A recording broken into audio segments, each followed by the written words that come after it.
Hello, everyone. We are live, full panel this week for our Easter spectacular live stream. I'll just quickly go around to everyone. We've got Kenny, we've got Scott, Hello, we everyone. have Carlos, we Hello, have guys. Andy, Hey, everyone. and we have that other guy. It's shit. Move on. Yeah. See if we got someone put a comment on about 6 hours ago saying waiting. Really? That's a Wow. long time to wait. That is a very long time. God, they must have too much free time on their hands. Yeah. Gosh. Couldn't they watch a movie? Yeah, Definitely. or two. Yeah. Yeah. Couldn't they watch Once Upon a Time in America? Probably twice in that time. Right, we'll start with some recent watches. Jim, do you want to go first? Excuse me. I haven't really watched much of anything. Are we going by age, are we? Because everybody, well, people that know me in the know anyways, it's been kind of a rough couple of weeks. So I haven't really had a chance to watch much of anything. Although I did do a rewatch the other night. My wife had not seen either of the two Sisu movies. So we watched both of those and she loved them both. And then I was a little bit depressed the other night, so I ended up rewatching the documentary that Kenny brought to my attention called 1982, The Greatest Geek Year Ever. And it is the greatest geek year ever. It highlights all the movies that came out in 1982. And there was some bangers that summer. I mean, within a matter of 2 weeks, you had Star Trek, The Wrath of Khan, E.T., The Thing, Blade Runner, Fast Times at Ridgemont High, Rocky 3, and Poltergeist. That would cover an entire summer these days. Yeah. That was a matter of two weeks in 82. So that's literally all I've watched recently. Fair enough. Blockbuster year, Andy? that was. Yeah. Yeah, I watched a few rewatches and a couple of new ones. The Easter weekend, I rewatched the Star Wars prequels, and Why? I hate to say this, but I had a fun time with them. I really did. I really did enjoy them. Nowhere near as good as the original trilogy, but yeah, I did like them. I did have fun. I'm worried about watching the Disney ones again because I really don't like those movies, and I'm scared I'm going to enjoy them. So I'm like, no, I'm going to stay away. Yeah, I went to see the drama on Friday night. Really enjoyed it. Really had a good time with that for what it was, given the subject matter. I watched a movie today with Harry Connick Jr. called Find Me Falling. Good movie. It is pretty good. He buys this. He's like this musician, and he kind of wants to get away from it. So he buys this house in Cyprus, which is on a cliff. But a lot of people use the cliff to commit suicide. They jump off it like a lot, and he's like, "Yeah, it sounds depressing, but it is kind of an uplifting movie." Uplifting. Yeah. Yeah. Except for the people that jump off the cliff, of course. Yeah.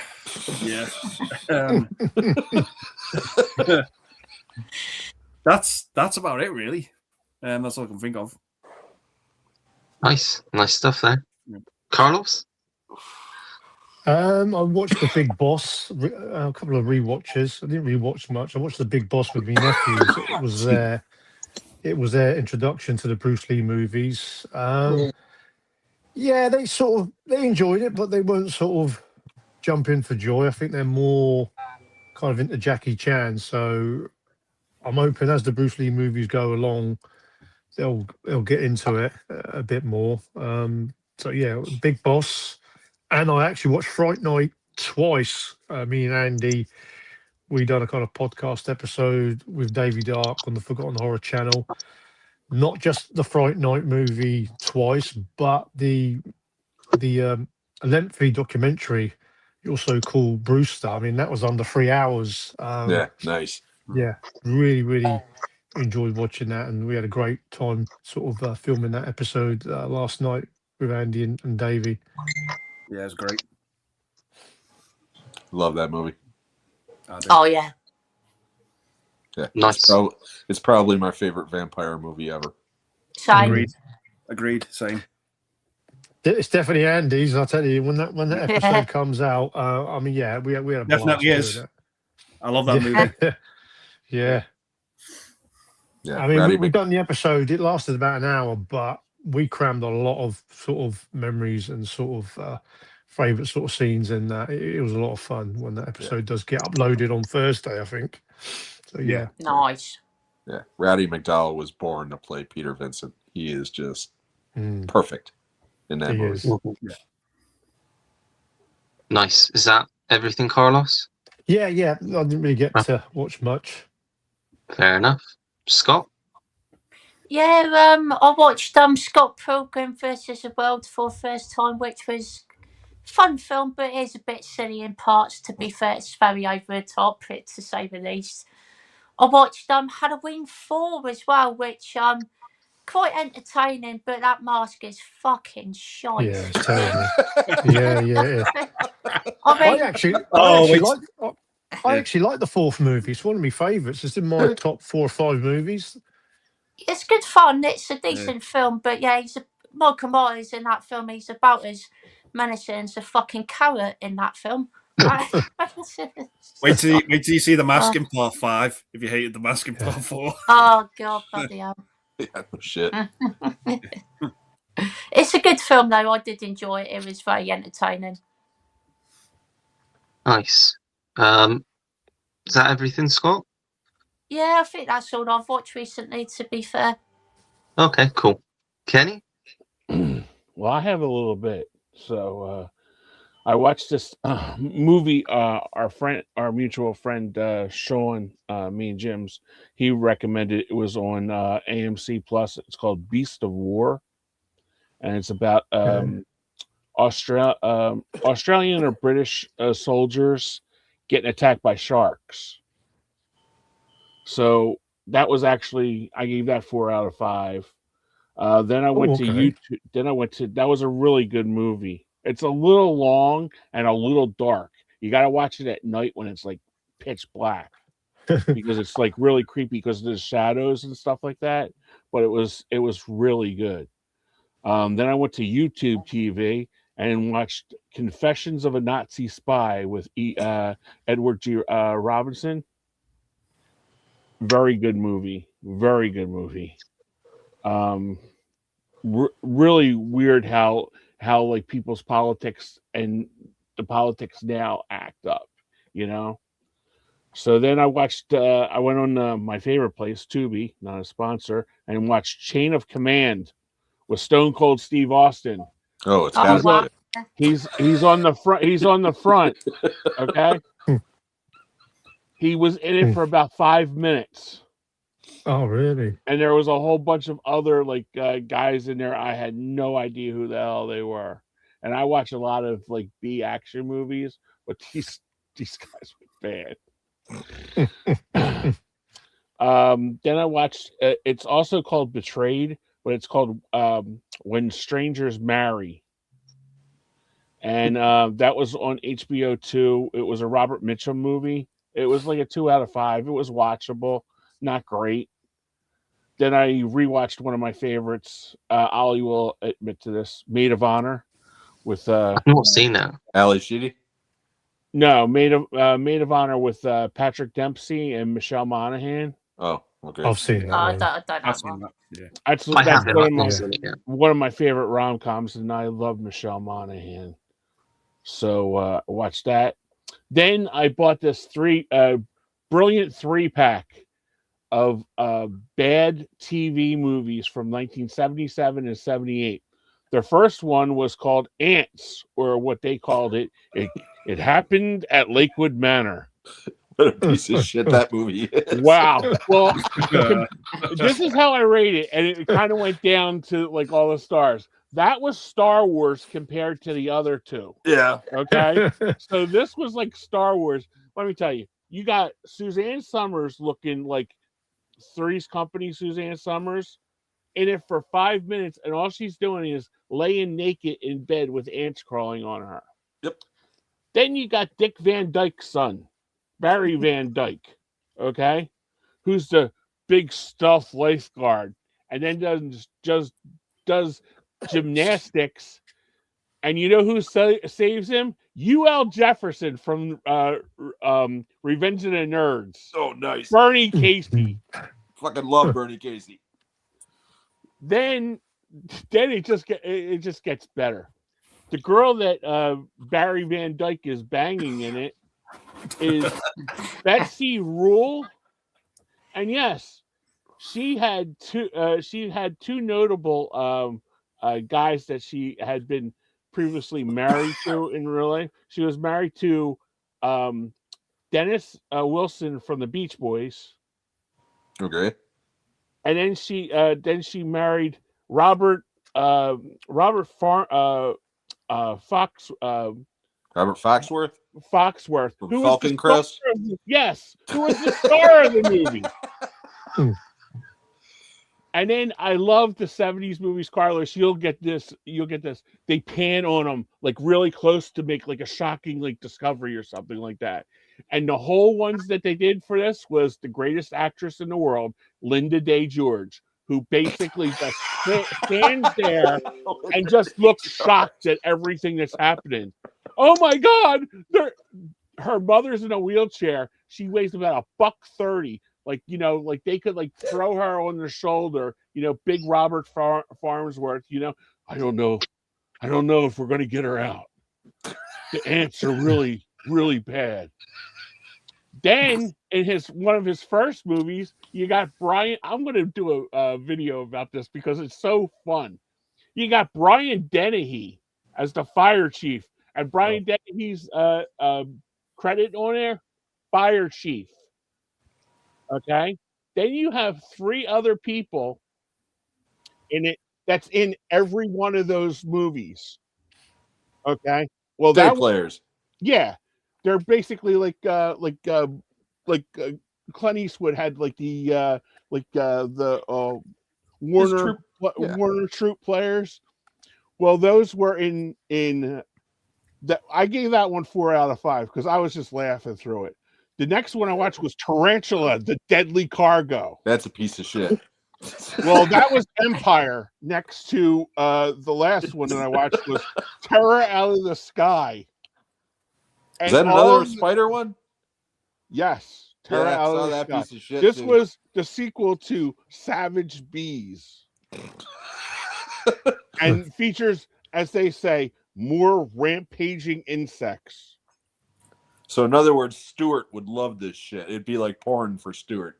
I'm telling you, I laughed my ass off watching these movies. I think I was up until 5 o'clock in the morning watching these because I couldn't get enough of it. You know, movies that bad, but they're good. Yeah. And then I finished the week off with a really good movie with. I'm a big Ed Norton fan. Dustin Hoffman. It's called Confidence. Yeah. That's a good movie. I think I've seen that with one. Rachel Weisz. It's a 2003 movie, and it's basically Edward Norton's a con man. It swindles a banker to repay a gang. Really good movie. You have to watch the first 20 minutes of it, Carlos, because it just like blows you away. Yeah, he's a good actor, Edward Norton. Yeah. Oh, yes, he's fantastic. You don't really hear a lot of him now. Is he kind of fallen off a little bit? He just did a remake of Brothers McMullen. Like it was like a 25-year-old sequel to it, and I really enjoyed it. I like Connie Britton, so she had my attention through that. So that was my. I highly recommend Ants. I'm telling you, you watch that, get a hoagie, get a Pepsi, sit back, and you'll just laugh your ass off for an hour and a half. I will say this: Ants is better than Phase 4. Yeah, because Phase 4. I tried to watch that fucking movie twice, and both times I was like, "What the hell am I watching?" So, I'll give you that. Yeah, it was funny because Sean had picked that up because he likes his like monster and bad cheesy movies. Yeah, Chef's Kiss, Sean. They were so good, they were bad. But you have to watch it, Carlos, just for the 70s pan, like on every canon episode or you know, Hawaii 5-0, they just end it with like somebody in peril. Next You know? to Maddox. But yeah, Kenny- basically all we were missing from it was a Quinn Martin production. Uh. You know? Kenny, speaking of flies and bees and all that, you seen that 70s movie? I'm sure it was a 70s movie. I think Michael Caine starred it. The Swarm. The Swarm. The Swarm. Yeah, That's what I was Yeah. talking Seen that about. yet. Stuart fucking loves that I love movie. that film. Yeah. That movie's a piece Yeah. of shit. No, it's not, Yeah, Jim. That it's film's one of them great. movies. I mean, it's one of them movies I think Michael Caine regretted doing, but it's kind of ones where you think it's really, really bad, but you kind of watch it because you great. think, how's this going to pan out? Yeah, Michael Caine regrets being in it. I regret watching it. Oh, Didn't he so also do a entertaining. movie that I saw that movie at the drive-in with my parents, and my dad actually got pissed at me because I'm the one that wanted to go see it. Because at the time, in the United States that summer, the big fear around everything was killer bees. For Yeah. whatever reason, that the killer bees were coming up from South America, and they were going to kill everybody. And I was outside of quicksand. That was like the freakiest thing to me, you know. So when that movie came out, I begged my parents, let's go see it. And we went to the drive-in, and it's got a stacked cast. I mean, that cast is unbelievable. And every one of them do the same thing. Oh my God. Oh my God. I mean, It's just not a good movie. I'll have to put that on my list. You'll like it, Kenny. It's fun. You will like it, Kenny. It's an Irwin Allen movie. I mean, oh, okay, yeah. But it's all of his movies before The Swarm were awesome. Everything after The Swarm is horrible. I mean, track his filmography. I'm telling you, he starts off with the Poseidon Adventure and the Towering Inferno. Oh, which are two of Good the ones. greatest disaster movies ever made. Yeah. I'm and then surprised comes out Kenny. with The Swarm, which, but The Swarm, like Kenny says, is Star Wars compared to When Time Ran Out, the volcano movie, or Meteor, or what's that other piece of shit? I'm forgetting it. When Time Ran Out. I mean, just bad. But Yeah, beyond I think it was the a Poseidon Adventure. How could I forget that one? That might be the worst movie of all time, and fucking Michael Caine's in that one too. Yeah, I think it was a period in the 70s when they had all these disaster movies that were coming out.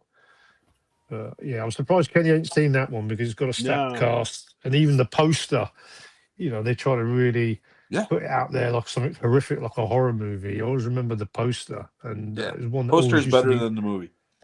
Yeah. I think Sorry, it is. I think Stuart recommended was The Hand.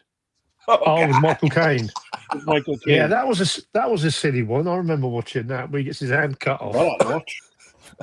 My father and my mom went and saw that before I saw it. Oh, you got it, There you Andy. go. Yeah. I saw it on cable. Okay, but my parents, I'll never forget it. They went and saw it at the theater that I ended up working at a couple of years later before I saw it, just like a date night type thing. They came home. And I was like, how was the movie? My dad looked at me and he goes, that was the biggest piece of shit I have ever seen in my life. I actually thought it was okay. I mean, like it's one of the movies. It's so bad, the idea, but it was actually quite fun to watch because you sort of think, I'll be back in a minute. How's this going to pan out? It's one of the movies when you think, how's this going to pan out? Because the hand comes back. I won't The give too wildest much thing spoil. about The Hand, written and directed by Oliver Stone. Oliver Stone, yeah. Oliver Stone, Yeah, really? It is, yeah. I haven't seen it for many years, and it's for some strange reason. When you sort of think about old movies that you ain't seen for 20, 30 years, and the other week that movie, I was just thinking about Michael Caine movies, and I thought, I never owned that movie and The Hand. I mean, he also done another good one, Death Trap, with Christopher. I Reeve. love Death Trap. That's a good movie. Yeah, it's a great film. That's a really good one. I saw Death Trap at the theater with a buddy of mine. He had like a birthday party. Okay, so I was like 14 when that movie came out, and he had a birthday party. So a bunch of us went to the theater, right? Yeah, And the first time, that's a good movie. But Christopher Reeve, okay, in Death Trap. Up until that point, the only thing I knew him from was Superman. Yeah, and then that big plot twist happens about halfway through the movie. and my fucking brain just exploded. Going, holy shit! Michael Caine is making out with Superman, and it just fucked me up. You're giving it so away. bad, you know. But it's a great movie. It's such a good movie. Sorry if I spoiled Death Trap, but hey, it's a 40-odd-year-old movie, so statute of limitations are way past. So, Ollie, what have you been watching? Oh, he's not there. Yeah, he's gone. Yeah, we scared him off his own Bye, show. Ollie. Yeah. I love it. Mission But accomplished. like, He's fucked off to go and watch The Swarm. yeah, probably, yeah. Oh, I'm there he back. is. You heard us Swarm's talking about him. So, I had to Ollie, run to the car to get a charger. oh, okay. So, Ollie, what have you been watching lately? Come on, you're the host. I watched a big pile of shit called the Kentucky Fried Movie. Hey, Oh, I now. love that. Oh, That's- you're gonna those upset. are You're gonna fighting upset. words. You're gonna upset It's Jim awful. there. I didn't laugh once. What? I thought it was so wow. unfunny. Wow. Like I was watching it and I thought I was losing brain cells as I was watching.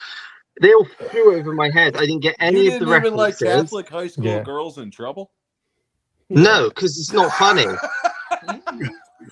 It's just smutty. Yeah. It I just, think it it's one of just. those. That's I the think it's one of problem those- with your generation, okay? Yeah, it's When a I was your generation age and thing. we saw a movie like that, we'd be Yeah. like, holy shit, that movie's great. You see a movie that your generation sees that movie and they're like, oh my God, Yeah, I'm so it's a fucking, generation gap. Yeah. I liked it. I didn't get it. Yeah, That movie's hilarious, dude.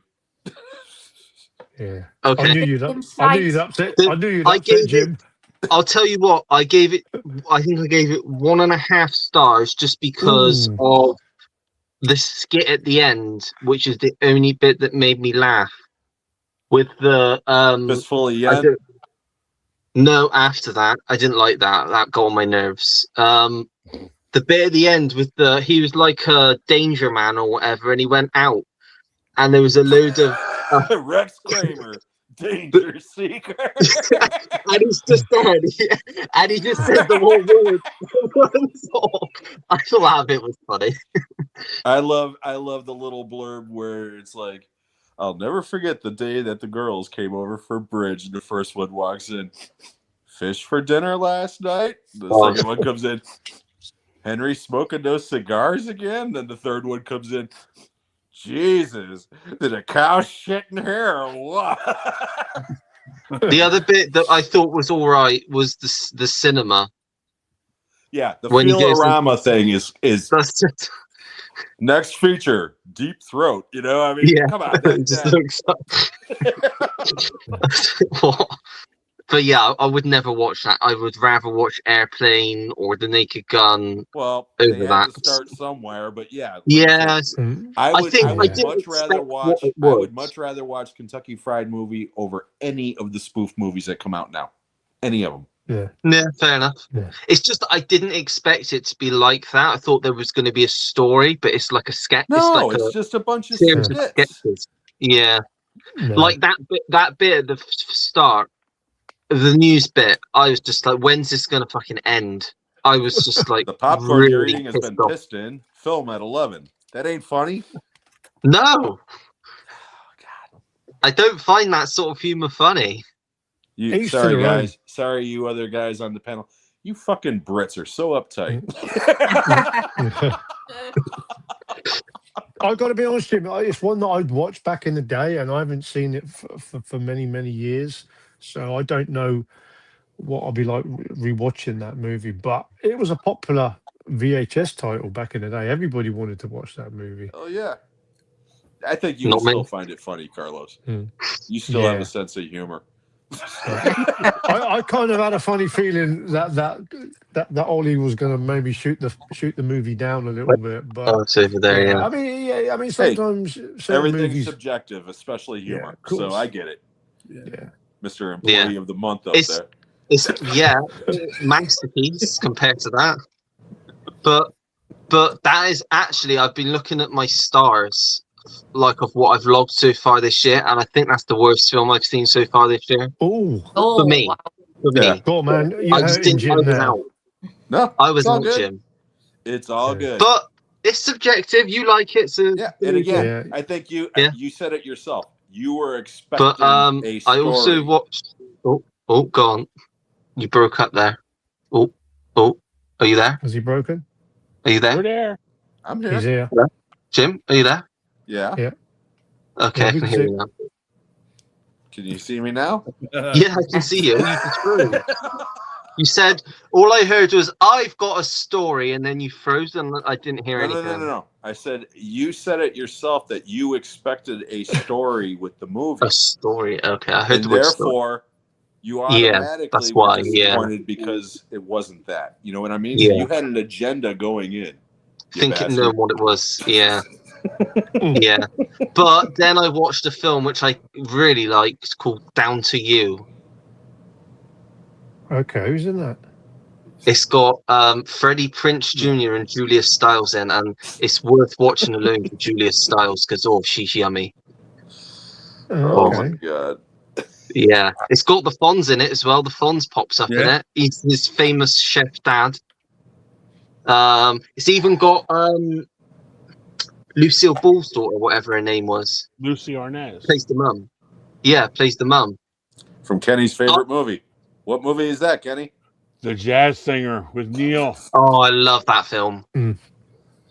Great. Yeah, but it's fun. It's if you like teen comedies, then yeah. I'll put a massive warning on it. Jim, don't. It's not for Jim. I've seen it, and you're right. It's not for me. Not for Jim. Not for me. But I like it. I thought it was entertaining. So yeah, I watched that. I watched The Cable Guy, which I had a feeling I'd seen before, and I had. But that's very funny. I did Yeah, enjoy that. that's I love that film. Cable guy. Yeah. And then the highlight of the week for me was Born on the 4th of July, which Oh, I What a film. fucking loved. It's a good movie. That Great. Tom Cruise is incredible in that film. It's Yeah, just it's one of his best such- performances. For It sure. is Yeah. definitely. It's my favorite Hey. Oliver Stone film. Yeah. Oh, I wouldn't go that far. I would. Yeah. No, I I love prefer Platoon. I love prefer Platoon. I'll always love Platoon. Yeah. But Mine's, fair. I I give think mine might credit be to. Talk Radio or JFK. It's between them two for me. oh, Yeah. two Yeah. good ones there, Andy. Definitely. Yeah. But You didn't yeah. say U-turn with fucking Sean Penn and J-Lo. What about Heaven and Earth? Yeah. Heaven and Earth. I fell You seen asleep that? during Heaven and Earth. Fair I enough. actually thought didn't so. mind. I don't know if anyone's seen it. I didn't mind Savages with I own Savages on DVD. That's a modern. Savages is Yeah. all right. I'm not with, seen that one. John Yeah, it's Travolta decent. and Salma Hayek. Yeah. It's a big Guillermo He's part just of started the world. filming. Great in that. He's just started filming a new film. Oliver Stone with Josh Hartnett. Oh wow. Finally got financing to do it. He's been trying to do it for about 10 years, apparently. Well, since Snowden. And it had Benicio del Toro attached to it for years, but he had to drop out. And now Josh Hartnett's playing the lead. But they've started filming that now.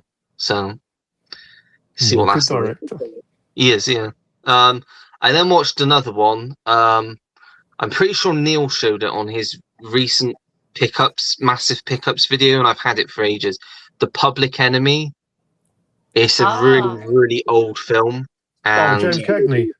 yeah, I liked it. Put it one way, I liked it more than the Kentucky Fried Movie, but I just feel like it was very dated. Dark ending.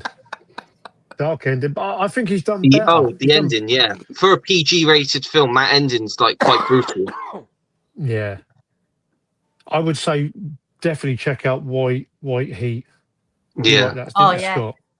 Yeah, we did it, man. White- Top of the world. Top of the world. Yeah. Great James Cagney impression. Yeah. A lot of people say it's White Heat and Public Enemy, but I think he's done other better ones. The Roaring Twenties is a really, really good one. Yeah. Angels with Dirty Faces as well. Yeah, that's another dark one. I mean, I think a lot of people, when they see those movies, they kind of sort of think, "Oh, this is going to be old shit," and when they watch them, they get quite surprised. Mm. Yeah. I also watched A House of Dynamite, which was very good. Very topical for now as well, because it's quite like Yeah. it's like Civil War adjacent, because like with that film, it's very, like I was speaking to my grandma about today, that film is so relevant to today because that could happen at any point with the current climate in the world. And it's the same with this. I mean, showing what it would be like if, like, America was under threat of a nuclear attack, and I just was fascinated by it because obviously obviously it's a fictional film, but everything that actually happens in the film is how it would happen in real life, and I was fascinated by that, just the way that everybody, and the ending as well, because you don't really know. It's another one of those films where you've got to sort of make your mind up, but the whole point of the film is just to show you what could happen and how it would happen. So that was good. That was the thinker, and it had some great acting in it. Idris Elba was great in it, and Rebecca Ferguson as well was great in it. So yeah, I like that one. Directed that one, right? She did, yeah, she did. It's probably her weakest film that I've seen, but it's still a good film. I mean, I for like me, her movies. I think my favorite film of hers might be an unpopular opinion, Strange Days. I love Strange Days. Yeah, I think that's my favorite. It's in my top 3. Yeah, I've still not seen Point Break though, so I still need to. Point Break, for nostalgic reasons, Point Break will always be number 1, and Near Dark would probably be a close number 2. I love Near Dark as well. Yeah, you gotta watch Point Break. What and a then Strange Days, but yeah, Strange Days, Hurt Locker, Zero Dark 30, K-19, even Detroit's good. They're all good. Yeah, Detroit's even good. I still haven't seen that one. That is good. It's good. It's solid. I then watched Drop Zone with Wesley Snipes. Crazy Gary Busey. Yeah, it came on, and I was sat in a caravan with my grandma and granddad, and my granddad watched it, and Gary Busey's name came up, and I just shouted, "Crazy Gary Busey!" and it made him jump out of his seat. He's like, "What on earth are you doing?" I said, "It's Crazy Gary Busey." It's nice to know that, you know, I've left my mark worldwide. Jim's educating you see. That is a good underrated. Yeah, go on, Carlos. That's a good underrated action movie that doesn't get mentioned. It is. I like Drop Zone. It's solid. Yeah, I thought it was a solid film. Yeah, it's fun. Yeah, but yeah, I like that. And then I watched one which I liked a bit more, which was Kiss of the Dragon. Oh yeah, which is very fun. Jet Li, Bridget Fonda. Yeah, that's a good movie. Carrio, really fun, great action, like great story. Yeah, I was invested. Burt Kwok, love Burt Kwok. What you call me? I called you Burt Kwok. I'm not one of the lady boys from Bengal. But yeah, I really did enjoy that. I know it's out of print, but I'd like to upgrade to the Blu-ray for that one if I can get my hands on it, because that's a fun one I would go back to again. I then watched Murder in the First, which I think you recommended that, Scott, and I think Lisa recommended it as well. Now, as a film, it's a really well-made film, and it's really enjoyable. It's probably Kevin Bacon's best performance, but as a story, that's where it falls apart, because I looked up afterwards, and virtually the whole of the story is like not real. Yeah, but who cares? Because you should be looking at the movie just as the movie, Ali. But the film itself was good, but I gave it 3 stars because knowing what I know about what actually happened just annoyed me a bit. I understand that, but again, if you enjoyed the movie and then you watched it and found out that the story was different, it still shouldn't change whether or not you enjoyed the movie. It might change your opinion on how accurate the movie is. Yeah. Okay? But if it changes how you actually enjoyed the movie, to me, that's wrong. You know, you shouldn't let that happen, dude. But again, it just annoyed me a bit the way that they have an agenda about movies. So Ollie, did you? So you telling me, Ollie, you read up about the movie before you watched it? Whilst I was watching it. Oh no! See, I so did you were scrolling. More so nowadays. If it's a movie that I've not heard of, I would just watch the movie because I don't want to hear anything about it. Then I'd probably read up about it. Yeah. I was just interested to see how close they were, but I mean, Look, I think what I liked the most about the film, outside of Kevin Bacon's performance, is the way that they highlighted how He's a good actor. the conditions of Alcatraz and how, because obviously all of that is bang on accurate. It's just the character, the person they've chosen to focus on. All of the sort of events surrounding that were wrong. Okay. But I mean, I gave it 3 stars. I still enjoyed it. I still thought it was really good, and I'm sure on a rewatch I might enjoy it even more. But Yeah. it's just I did like how, because I've not seen many Alcatraz films. The only like big one, which of course Carlos you will have seen, is Escape from Alcatraz. Great movie. Which Yeah, fucking that's love. fantastic. Yeah, Birdman from great movie. Alcatraz is a great movie too. I If need you've to never watch seen that. that. Yeah, I that need to one. watch I that. need to see that one. The Rock. Burt Rock. Lancaster. Yeah. The Rock. Yeah, Oh, The great. Rock. Yeah. But yeah, it was just interesting to see the conditions of Alcatraz and what it was like, how they were treated. Gary Oldman's a fucking bastard in that film. Yeah. As always. Yeah. Yeah, he Cut played a lot of typecast pricks in the back 90s, wouldn't he? He played a lot of pricks back then. Yeah. True romance with that Oh, with that love him in True Rastafarian Romance. hairpiece that he had. Yeah. I love him in Drexel. True Romance. yeah. Drexel. Yeah. Motherfucker must have thought it was White Boy Day. This is the White Boy Day. No, it ain't White Boy Day. Do you know what, Jim? I forget that he's actually in the movie, and I think, shit, man, that's Gary Oldman. I may be pretty, but I'm not as pretty as a pair of titties. Yep. Oh, what He's film an that evil is. bastard in that. Yeah. Oh, yeah. You would have grabbed Negro, I would have went, shit. I don't know what he wants. And maybe he don't either. That's quite a good impression. Thank you. Yeah. Yeah, that was. I love that movie. I'm obsessed with yeah. that movie. Oh, Yeah. yeah. And the last film I watched was The Four Musketeers, which was the first time watch, and I really liked. I didn't know. I watched it with my granddad because I thought, obviously, those are the types of films of his time that he would have watched, but he did not like it. He didn't like. He thought it was too silly, stupid. But Is it's that the like one in the that's the 70s? whole than the point other of one. this film. Is that the one in the 70s? But it's the whole point of that Yeah. sort. Yeah, it's the middle one, the second one. Yeah, it's sillier than It's than I the had a lot of others. fun. It's Is that the one entertaining. with? I had Is a that lot the of one fun. with? Is that the one with Raquel Welch in the movie? She's not in it as much as the first one, but she is in it. Yeah. Yeah. But that's But the it's only reason. fun. That's the only reason to watch that movie. Oh yeah. But actually, I didn't have time to watch it, so I'll watch it another day. I put on afterwards Juggernaut, which is also directed by Richard Lester and came out the same year. Yeah. And That's a what I good saw of movie. that was fun, but the fucking DVD is atrocious. It's like a It's box Oh, in no, the middle of like your that. screen, and I'm like, this is Oh, like wow. near unbearable. So I just put it off for now. I want to go back to it again because I love those sorts of films, and it's got It's great available. cams. It's available on Blu-ray. Yeah, I might just pick up the Blu-ray. It was just a cheap charity shop pickup, Yeah. and I heard a lot of people recommending it, so I thought I'd put it on this afternoon. But I'm going to watch this tonight because Andy said it was all right. It's So- all right.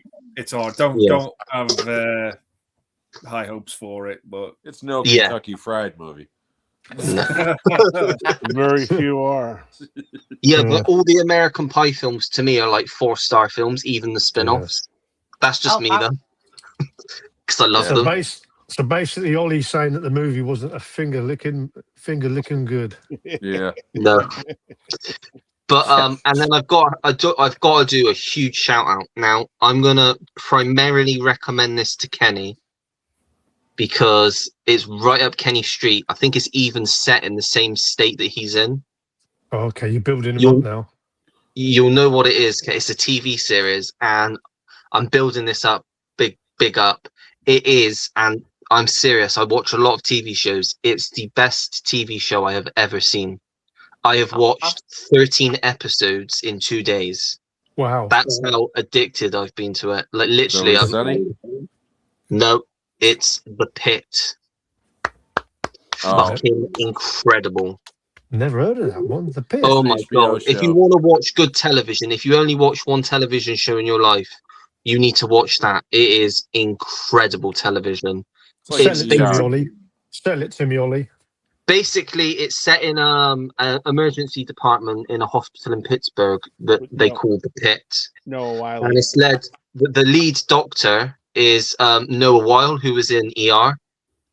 Okay. And it's basically, it starts and it's quite slow. Not slow, but it starts at like, basically each episode is an hour throughout one day. So there's 15 episodes in total. So I've got 2 to go, and it starts at I think 6 or 7 in the morning, and each episode's the next hour. Oh, right. And it's just it's all of these, and there's these new interns and stuff, and they're all coming in, and there's all different people coming in and out, obviously. But my God, the acting in it, just the stories that are interweaving in it, is some of the best television I've ever seen. It is absolutely fucking incredible. There's a bit, and it gets so intense towards the end. These last 2 episodes, as brilliant they are, they're so fucking brutal to watch. They go places. If you've ever wanted to see a head pushed out of vagina, watch this show, because it happens and you see it. Oh shit! Okay. It goes there. It is fucking incredible. I'll have to check a trailer out. Some recesses of the internet will let you see that as well. Wow. Yeah. Kenny's on the dark web. Have you seen it, Kenny? Huh? It's on my watch list. My brother raves over it. Like, it's incredible. I've been trying to get to. I've been trying to get to it, but it was like Paradise. I was finishing Lawman, Tulsa King. So it's like all these other ones, and plus the what the hell's the one with the black guy from This Is Us. Paradise. Oh, I know. Paradise. Yeah, that's great. I've been watching that. Yeah. Yeah. So it's like I've been trying to get to all these TV movies, and plus watching regular movies too, and then sports. You know, with the you won't regret the Pit. But it's one that it's the most addictive TV I've ever seen. You finish an episode, and because of the nature of how it is, because obviously the next episode picks up immediately, and every single episode ends with like a huge cliffhanger that makes you then want to go on to the next episode straight away. There's not one single episode where you're like, okay, every episode something happens and you're like, I need to see what happens next. It's the most addicting TV show for me this year. 24. Yeah. What was that, Kenny? 24. The most addicting one for me this year was Task with Mark Ruffalo. Was good. That was very good as well, yeah. Task but I think because it's obviously the way that it's laid out, and just the way that, like, I didn't expect to enjoy it as much as and I'm like I said, I've gone through 13 episodes in 2 days. Like, I'm gonna wait because over here, I think it's the second series is finished over there, but we've only got 2 episodes so far on HBO Max. So I think I'll wait for more because it's a show you've just got to binge and watch as much as you can in one go, because you won't regret it. I mean, I would get pretty pissed off if I had to wait a week for the next episode, because it's like just one of those. But if you watch TV, and if you can get a subscription to HBO Max or find it some way, please just try it. Give the first episode a go, and you'll probably be like me and just want to watch more and more of it, because it's just the stuff that this last bit is so fucking intense. It's some of the most intense TV I've ever watched, and I won't go into details, but basically I'll give minimal details. There's this massive shooting that happens at this music festival, and shit kicks off because there's hundreds of people coming into this hospital, and it's so intense, but you can't take your eyes off the screen. It's that good. And when I'm watching a show, I usually do go on my phone. Not at all with this, not for 1 minute of any episode, because it's just one of those that you don't want to stop watching, because it's so fast paced, because it's like you're in there with them as they're going through their day. It is so good. It's so good. I just cannot recommend it highly enough. I put my phone in the other room when I'm watching a movie. Yeah, I think I need to start putting it away, because I get distracted. So if for 1 minute I'm taken out of a film, I can get distracted, and then that'll lose me completely, and I hate it Yeah. because I don't There's- like doing that. I like to give all of my attention to a film, but Yeah. There's absolutely no reason to have your phone on in the same room when you're watching a movie, unless you're expecting a kind of booty call. You know what I mean? Yeah. Yeah. But yeah, put the Pit on your list, because I thought I'd recommend it to Kenny because obviously that's not too far from you. I think because it's Pennsylvania, isn't it? I think Pittsburgh. I'm sure they mention it. Pittsburgh's the other way. Other side. Okay. Yeah, the other And side. Jim's in the middle of nowhere. Cow country. Cow country with all the cows. Is that near Amish country? No, that's more you, Kenny, isn't it? Yeah, that's more me. That's more you, yeah. I'm getting there with my American geography. Yeah, no, just It's a lot different. whenever I tell people that I used to be from Illinois, they say, "Oh, Chicago," and I'm like, "Yeah, sure." When? Close But enough. anyway, let's get on to some comments. Some lot of movies there. Yeah. Yeah. Hey, Giz. Hey, guys. Hello. I guess. Hey, Melina. Cheers for tuning in. Hi, Spectre. Spectre. Hello. Hello, Sai. Sai. All right, Si. Sorry. The gang's all here. Sai says Big Jim Slater's hilarious in the Absolutely. Kentucky Fried Movie. Oh, yeah. Still make that joke. I still make a lot of jokes from that damn movie. Yeah. As soon as Ollie said that, I knew that would hurt Jim. I'm thinking, I don't think Ollie's going to I like felt this bad. movie. It's just one of those movies that it was like forbidden fruit when I was a kid, because I was like 10 years old when that movie came out, you know, and then when it hit cable, watched it religiously. So when I got that Blu-ray 10 years ago, I was over the moon. I was like, I can't believe they released this shit on Blu-ray, you know? And yeah, I love it. I do. Yeah, I felt bad, but I thought I had to just rip the Band-Aid off. You know, man, it's your opinion. You got to be honest. Yeah. Don't feel Oh, bad. yeah. Yeah, sure. Because how many of your romantic comedies have I said, no, that movie sucks, Ollie? So Yeah. it's all good. It's Most all of good. them. Adam's here. Hello, Adam. Good evening. Hi, Hope Adam. you've had a Hi good there, Adam. weekend. Oh, Adam. Thank you for your kind words, Adam. I appreciate it. He left me a nice message. Hi, Stacy. Stacey's here. Hello, Stacey. Have you seen the Ang Lee movie Eat, Drink, Man, Woman? I have not. Have any of you guys? No. Is that the No. sequel to Cannibal Holocaust? No. Definitely not seen that. Stacey says some underrated Clint ones. The Rookie. Also thoughts on Midnight in the Garden of Good and Evil. Rookie's great. Rookie is, I would say that's definitely underrated.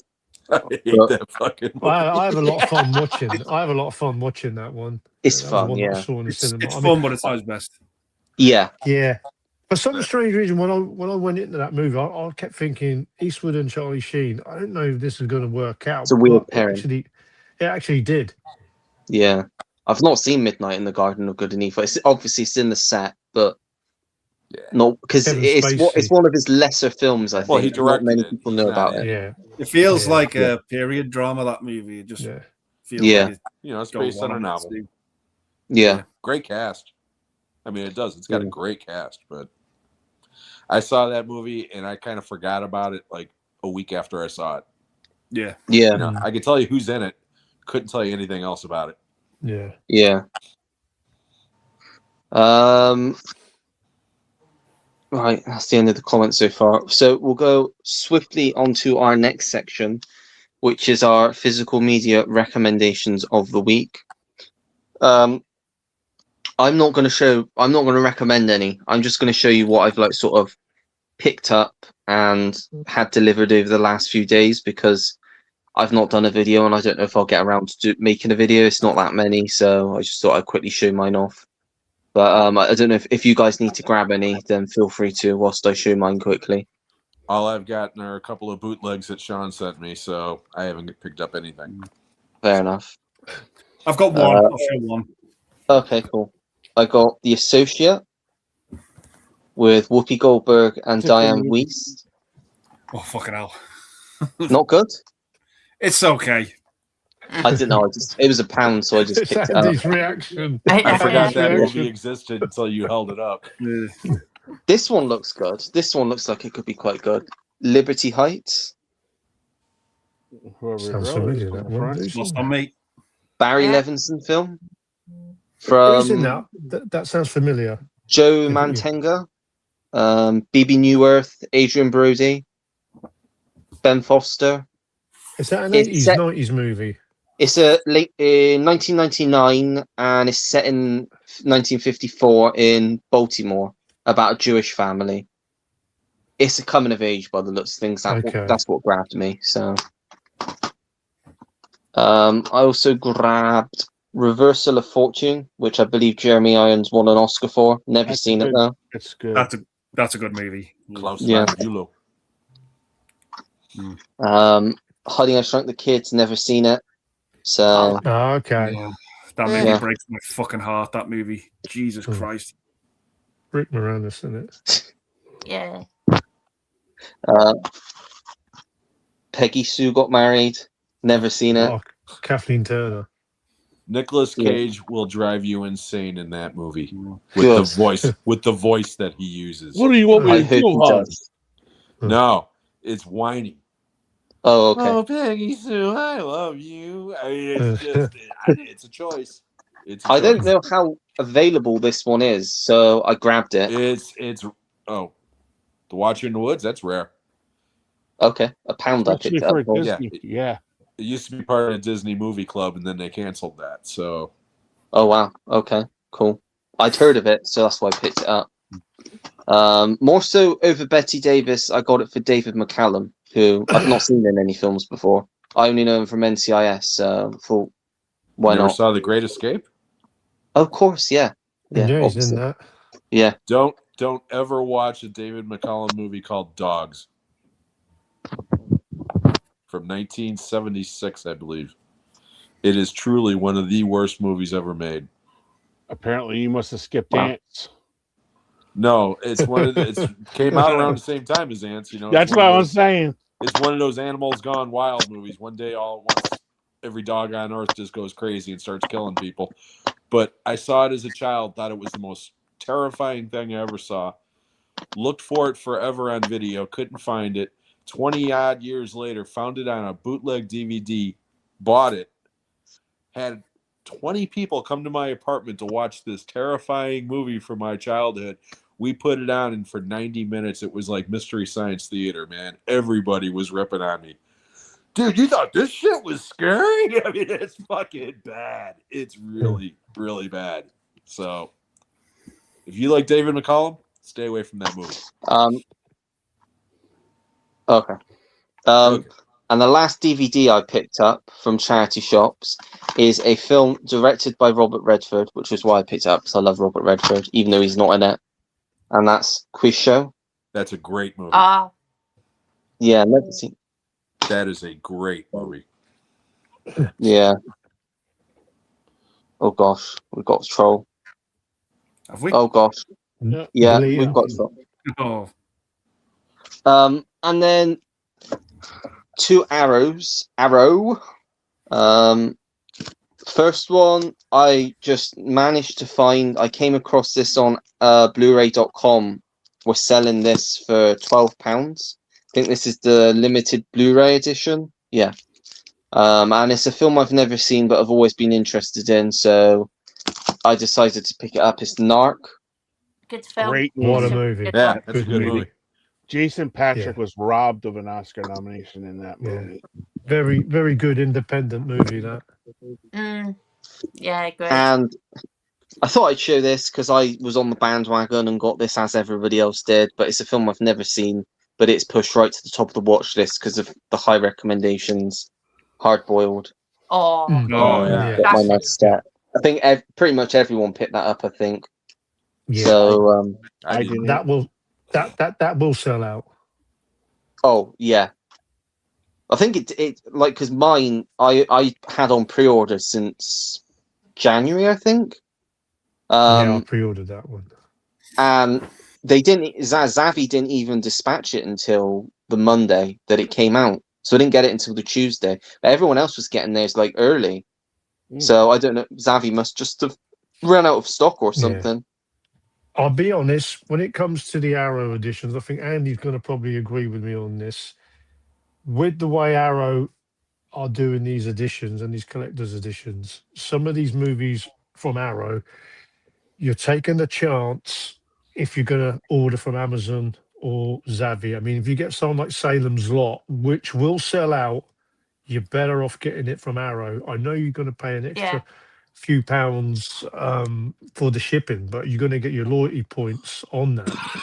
So, you know, ever since the dollar movies and, you know, Arrow are just knocking these movies out of the park with these collector's editions, I think if you're a fan of the movie, you can't take a chance with movies like Hard Boiled, Salem's Lot, especially, you know, they're getting the treatment, these 4K lavish editions. You got to pre-order those movies from Arrow Video, because like the dollar movies, if people ordered that from Amazon, you weren't getting it, because obviously it was always going to be Arrow and possibly Zavi that going to be sending their copies. So yeah, I wouldn't take a chance. I'd always go Arrow Video and order direct. Yeah, I agree. Yeah.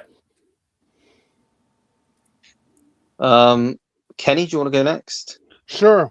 These are from our buddy Sean that made them up as an Easter gift for us. And my three are The Wrecking Crew. Fun film. Yep. The Greatest, John Candy, I Like Me, the documentary. And The Other Greatest, Billy Joel. And So It Goes, the documentary. So Sean hooked us up, me and Jim up for Easter with 3 movies. So I haven't bought anything. This is the only thing I have. Yeah, me too. Yeah. Nice. I'm kicking myself because I've just got a notification came through that my Blu-ray copy of Marty Supreme had been dispatched, and I thought I cancelled it because I didn't have any money for it. But oh well. Oh well. Oh well. Too late now. Can't do anything about it now. Scott? I haven't actually picked anything up recently, but I will show 3 films that I thought were decent that I haven't seen in a while. But first one's Prison. This is a really entertaining horror film from the late 80s with Viggo Mortensen. He gives a good performance in that. That is so hard to get here. It Is used to it? be out on Blu-ray, and it's out of print. And Scream Factory way back had it on Oh, Blu-ray. wow.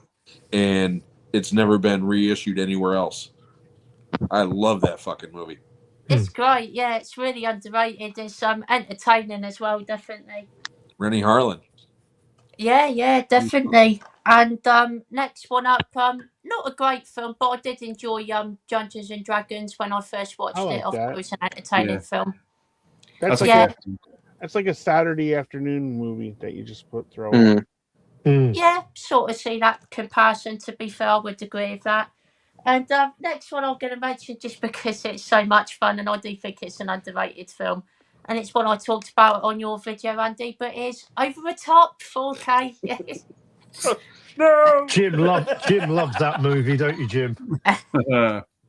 Do you know that movie was nominated for an Academy Award? I didn't actually. That's actually quite surprised me, to be fair. But yeah. Go on, Scott. The little kid. The most annoying shitbag. Oh. Yeah, I wanted to run that fucking kid over with the truck. Yeah, exactly. And I now have it is that annoying, movie to on be my fair. shelf because of that. I sent it to you. You got to give it up to Mr. Kenny Loggins for a great theme song. Yeah, it's a great tune. Yeah, I prefer the Sammy Hagar song. Yeah, I do. Oh, yeah. Winner Takes It All or whatever. Winner Takes It All, Loser Takes a Fall. Yeah. Oh, I mean, Jeff loves that movie, doesn't he? Over the Top. Oh, yeah. Yeah, I like it a lot as well, to be fair. Yeah. Don't you remember when you used to take your baseball hat and turn it backwards? Like I think when he watches that movie, like Stallone. Jeff watches the movie with the cap back to front. and a box of tissues right next to him. Oh man. Yeah, nice picks, Scott. There, very nice picks. Yeah. Cheers, Ollie. Carlos, have you got any to show? Oh wow. Do you know what? I haven't done a monthly update for a while, and I was trying to do a 3-month update video, and I got quite a fair bit to show in that video. I think I'll probably do it Wednesday. Just the normal stuff. I did get the Hard Boiled and Salem's Lot I'll be right back, guys. from Arrow video. I've not had a chance to check out the transfers. Definitely going to be watching Salem's Lot at the weekend. I did get the American release of I Spit on Your Grave. I haven't seen that movie for many years. I got told to get the US 4K edition because I'm hearing that's supposed to be uncut. And the other movie actually came a couple of days ago. I thought I had it in the collection, and that's Cape Fear with Robert De Niro. I absolutely loved that movie. That's a great film. I'm pretty sure I had the movie in the collection, and I probably lent it to somebody. But I was kind of shocked, thinking, God, I know I got that movie because I absolutely loved that movie. Couldn't find it anywhere, but cheap Blu-ray. I think I picked it up for about $6 or $7, $8, $9. So that came in a couple of days ago. Groove We'll always do a has rewatch that. of that. Hey, Groove always has that on sale for like $8.99, something around there. I love that movie. I think De Niro plays an absolute psycho in that. I mean, the I original agree. No, was he does. a great movie, but the way he hassles Nick Nolte. I love that scene when the counselor, are you there? I just love that scene. When he talks in that accent and he's got that sort of cap that he wears, he's an absolute crazed. He's brilliant film. That's basically what I picked up the last couple of days. Nice. Andy? Yeah, tell a lie. I've actually got 2, so I'll show them. Liar.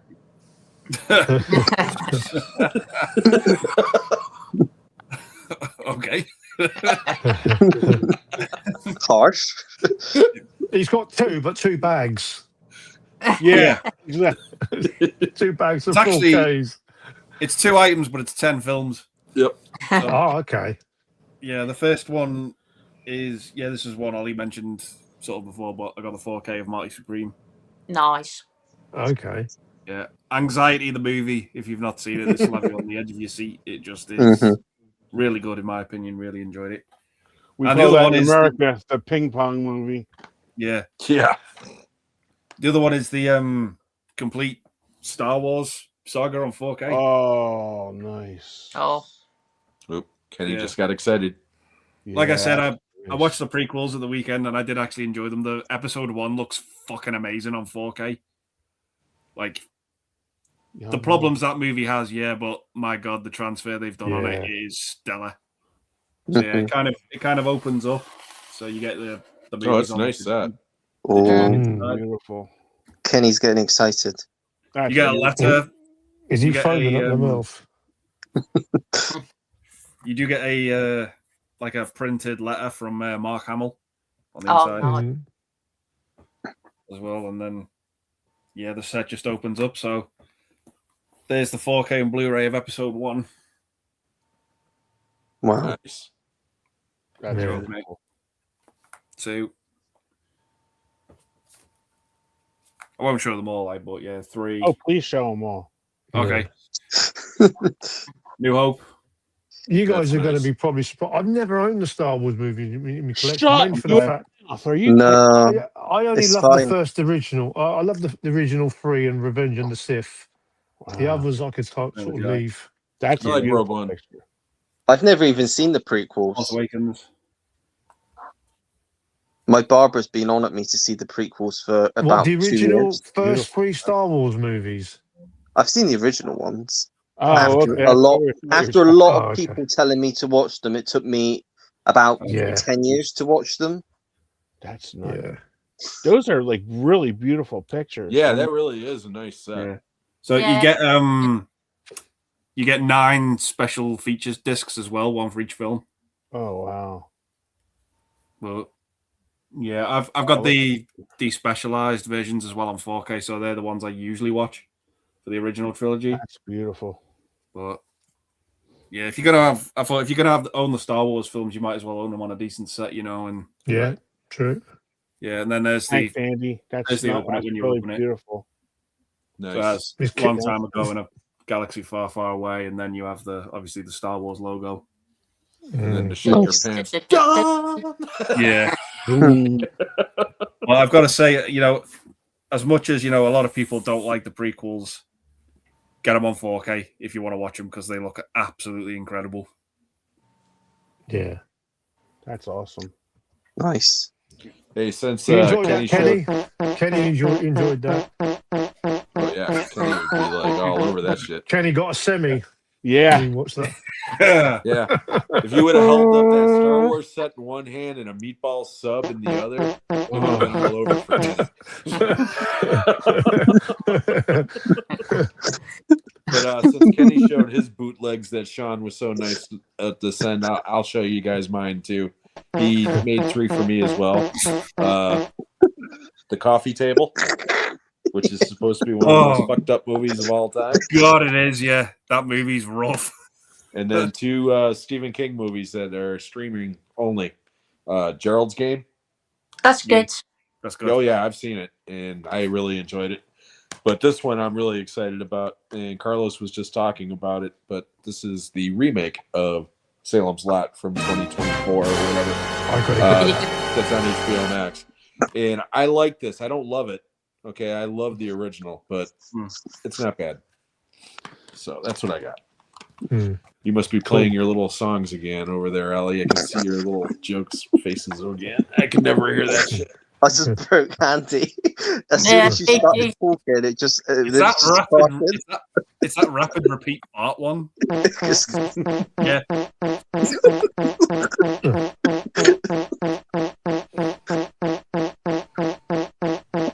Yeah, whenever he dances to whatever, I can never hear it.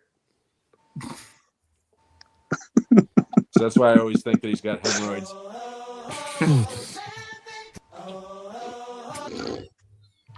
What the hell? I need to try and get some more. I've not got any new ones for a while. Mr. Dan's here. Hello, Mr. Dan. Hey, Dan. Hello, mate.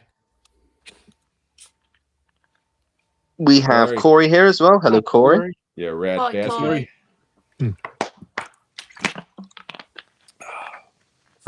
Best Angelica Houston 3 performances. Oh, God. Pritzy's on it for sure.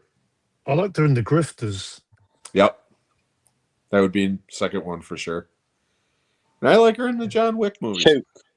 John Wick's good. Choke. Has anyone seen Choke? I just looked into that, Ollie, after watching your video. She's good in that. She's good in that. She plays crazy in that. I can't really think of any, to be honest. The Crossing Guard. Not seen that. That's a good one. The Witches. The Witches. The Witches, yeah. Yeah. And the Addams Family films.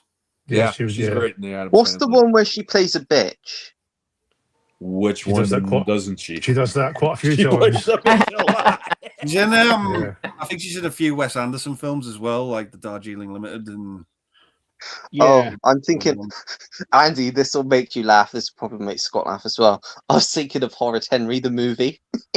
Fucking hell. God, she is in that. I was picturing her at that. I'm like, what fucking film is that? And then it came to me. I was like, oh, fuck. Yeah, no, don't watch that. Don't look into that. Postman Always Rings Twice. She in that? Ring.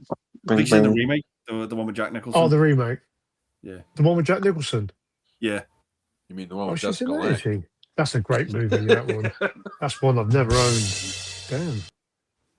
Did you guys? I sent in our chat room a thing about Kevin Pollak talking about his favorite Jack Nicholson story, and he was talking about he was doing Two Jakes with with Angelica Houston and that, and he's sitting down with John Carpenter, and this is before he started banging Angelica Houston. I'll say it's funnier when Kevin Pollak talks about it than me, but it's like a really very funny story about that. Interesting.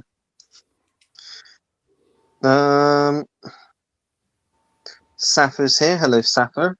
Hi, Sappho. Oh, Cheers for tuning in. Best comedy chase scene. I'm going to piss Jim off, and I'm going to say the Steve Martin Pink Panther film. Oh, really? The one at the end. I don't when they think got the anything song. funny came out of that movie. I love it. I think I was in hysterics watching both of those films. I love the ending of the second one when the Yellow song comes on and they're running around chasing across Paris. I love it. I'm curious, Ollie. Have you seen the original Pink Panther movies? I have the box set and I have seen the first two. I liked the first one, but I didn't like A Shot in the Dark.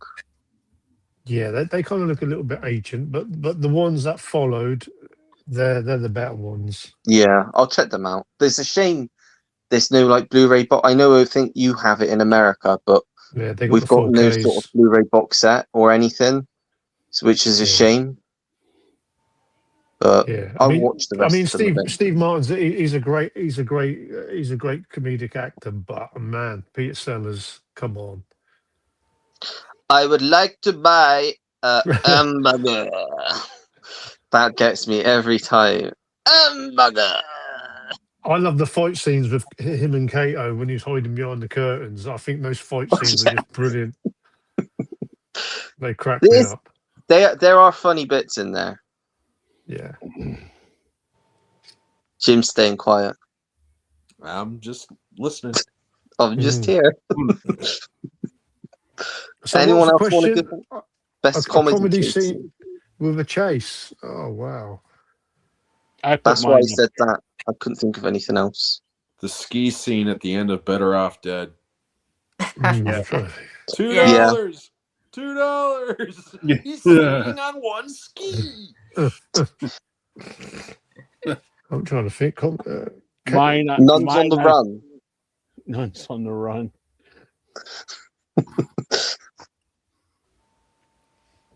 I think the Cannibal Run movies. That's some car chase they are scenes. so funny. Yeah, There's nothing Oh, funny. the in the Cannibal. There's Cannibal nothing Run. funny about the Cannibal. Oh, Jim, we agree. I fucking hate that movie. Oh, thank God, Jim. I thought The only movie that's worse is Cannonball Run Part 2 because that movie I'm not is watching that. god awful. Yeah. Sorry guys. I know everybody loves Cannonball Run. Not me. I would much rather watch Smokey and the Bandit or Hooper. I was of about to those say movies are much Smokey and the better. Bandit. Yeah. Smokey and the Bandit movies, with Burt Reynolds and Jackie Gleason. What They're about? a lot of fun. Because when they say comedy chase scene, you think of cars, but what about like My Best Friend's Wedding? What about the it? ending of that? Because there's a big chase scene in that because they all start chasing each other. Oh, I've got one that just came to my mind. I've got to say, the Blues Brothers. Yes. That scene, That scene in the shopping mall movie's a chase scene. with the American cop cars. I mean, that just cracks me up every time. Yeah. Yeah.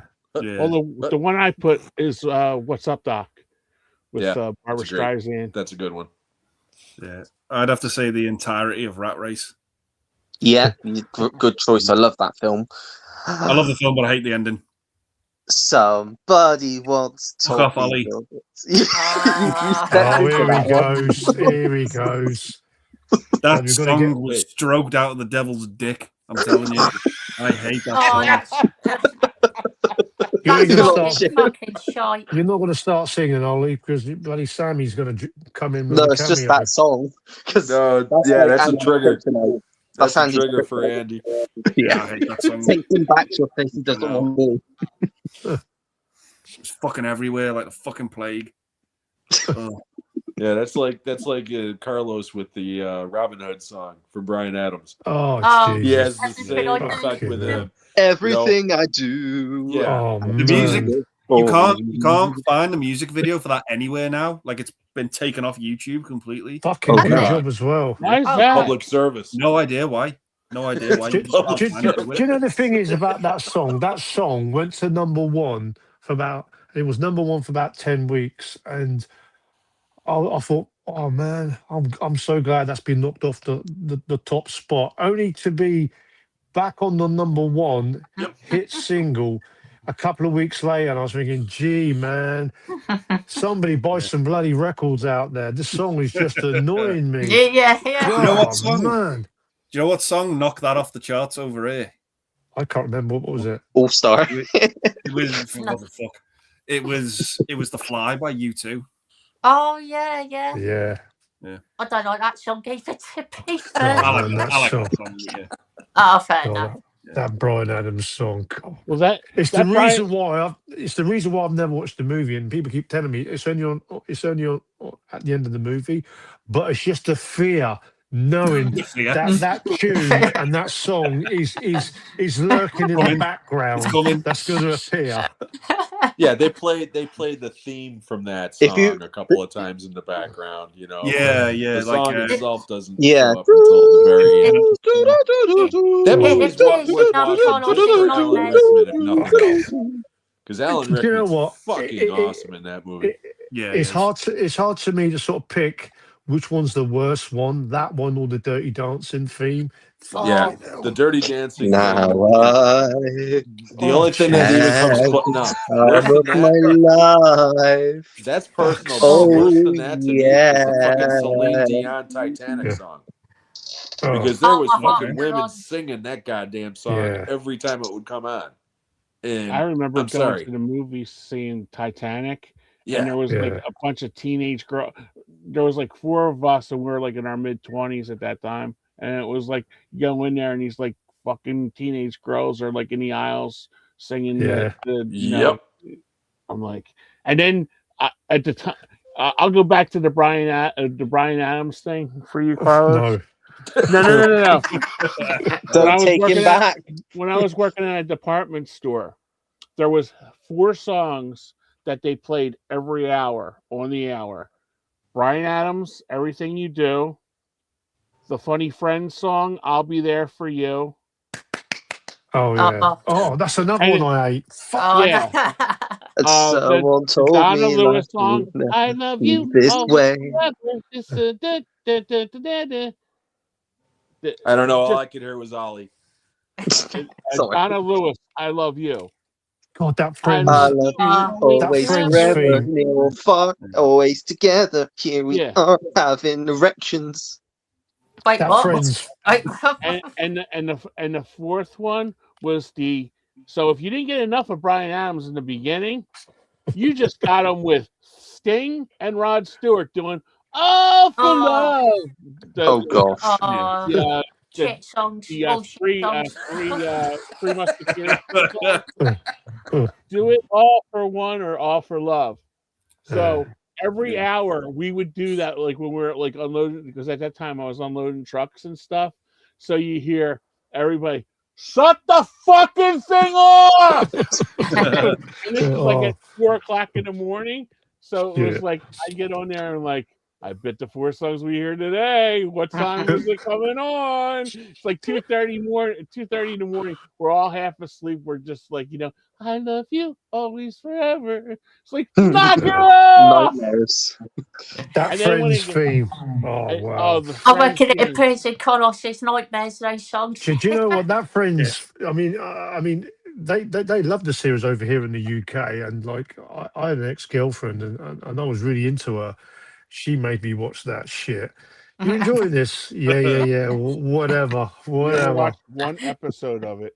Oh no, I didn't. Oh, fucking, it was bad.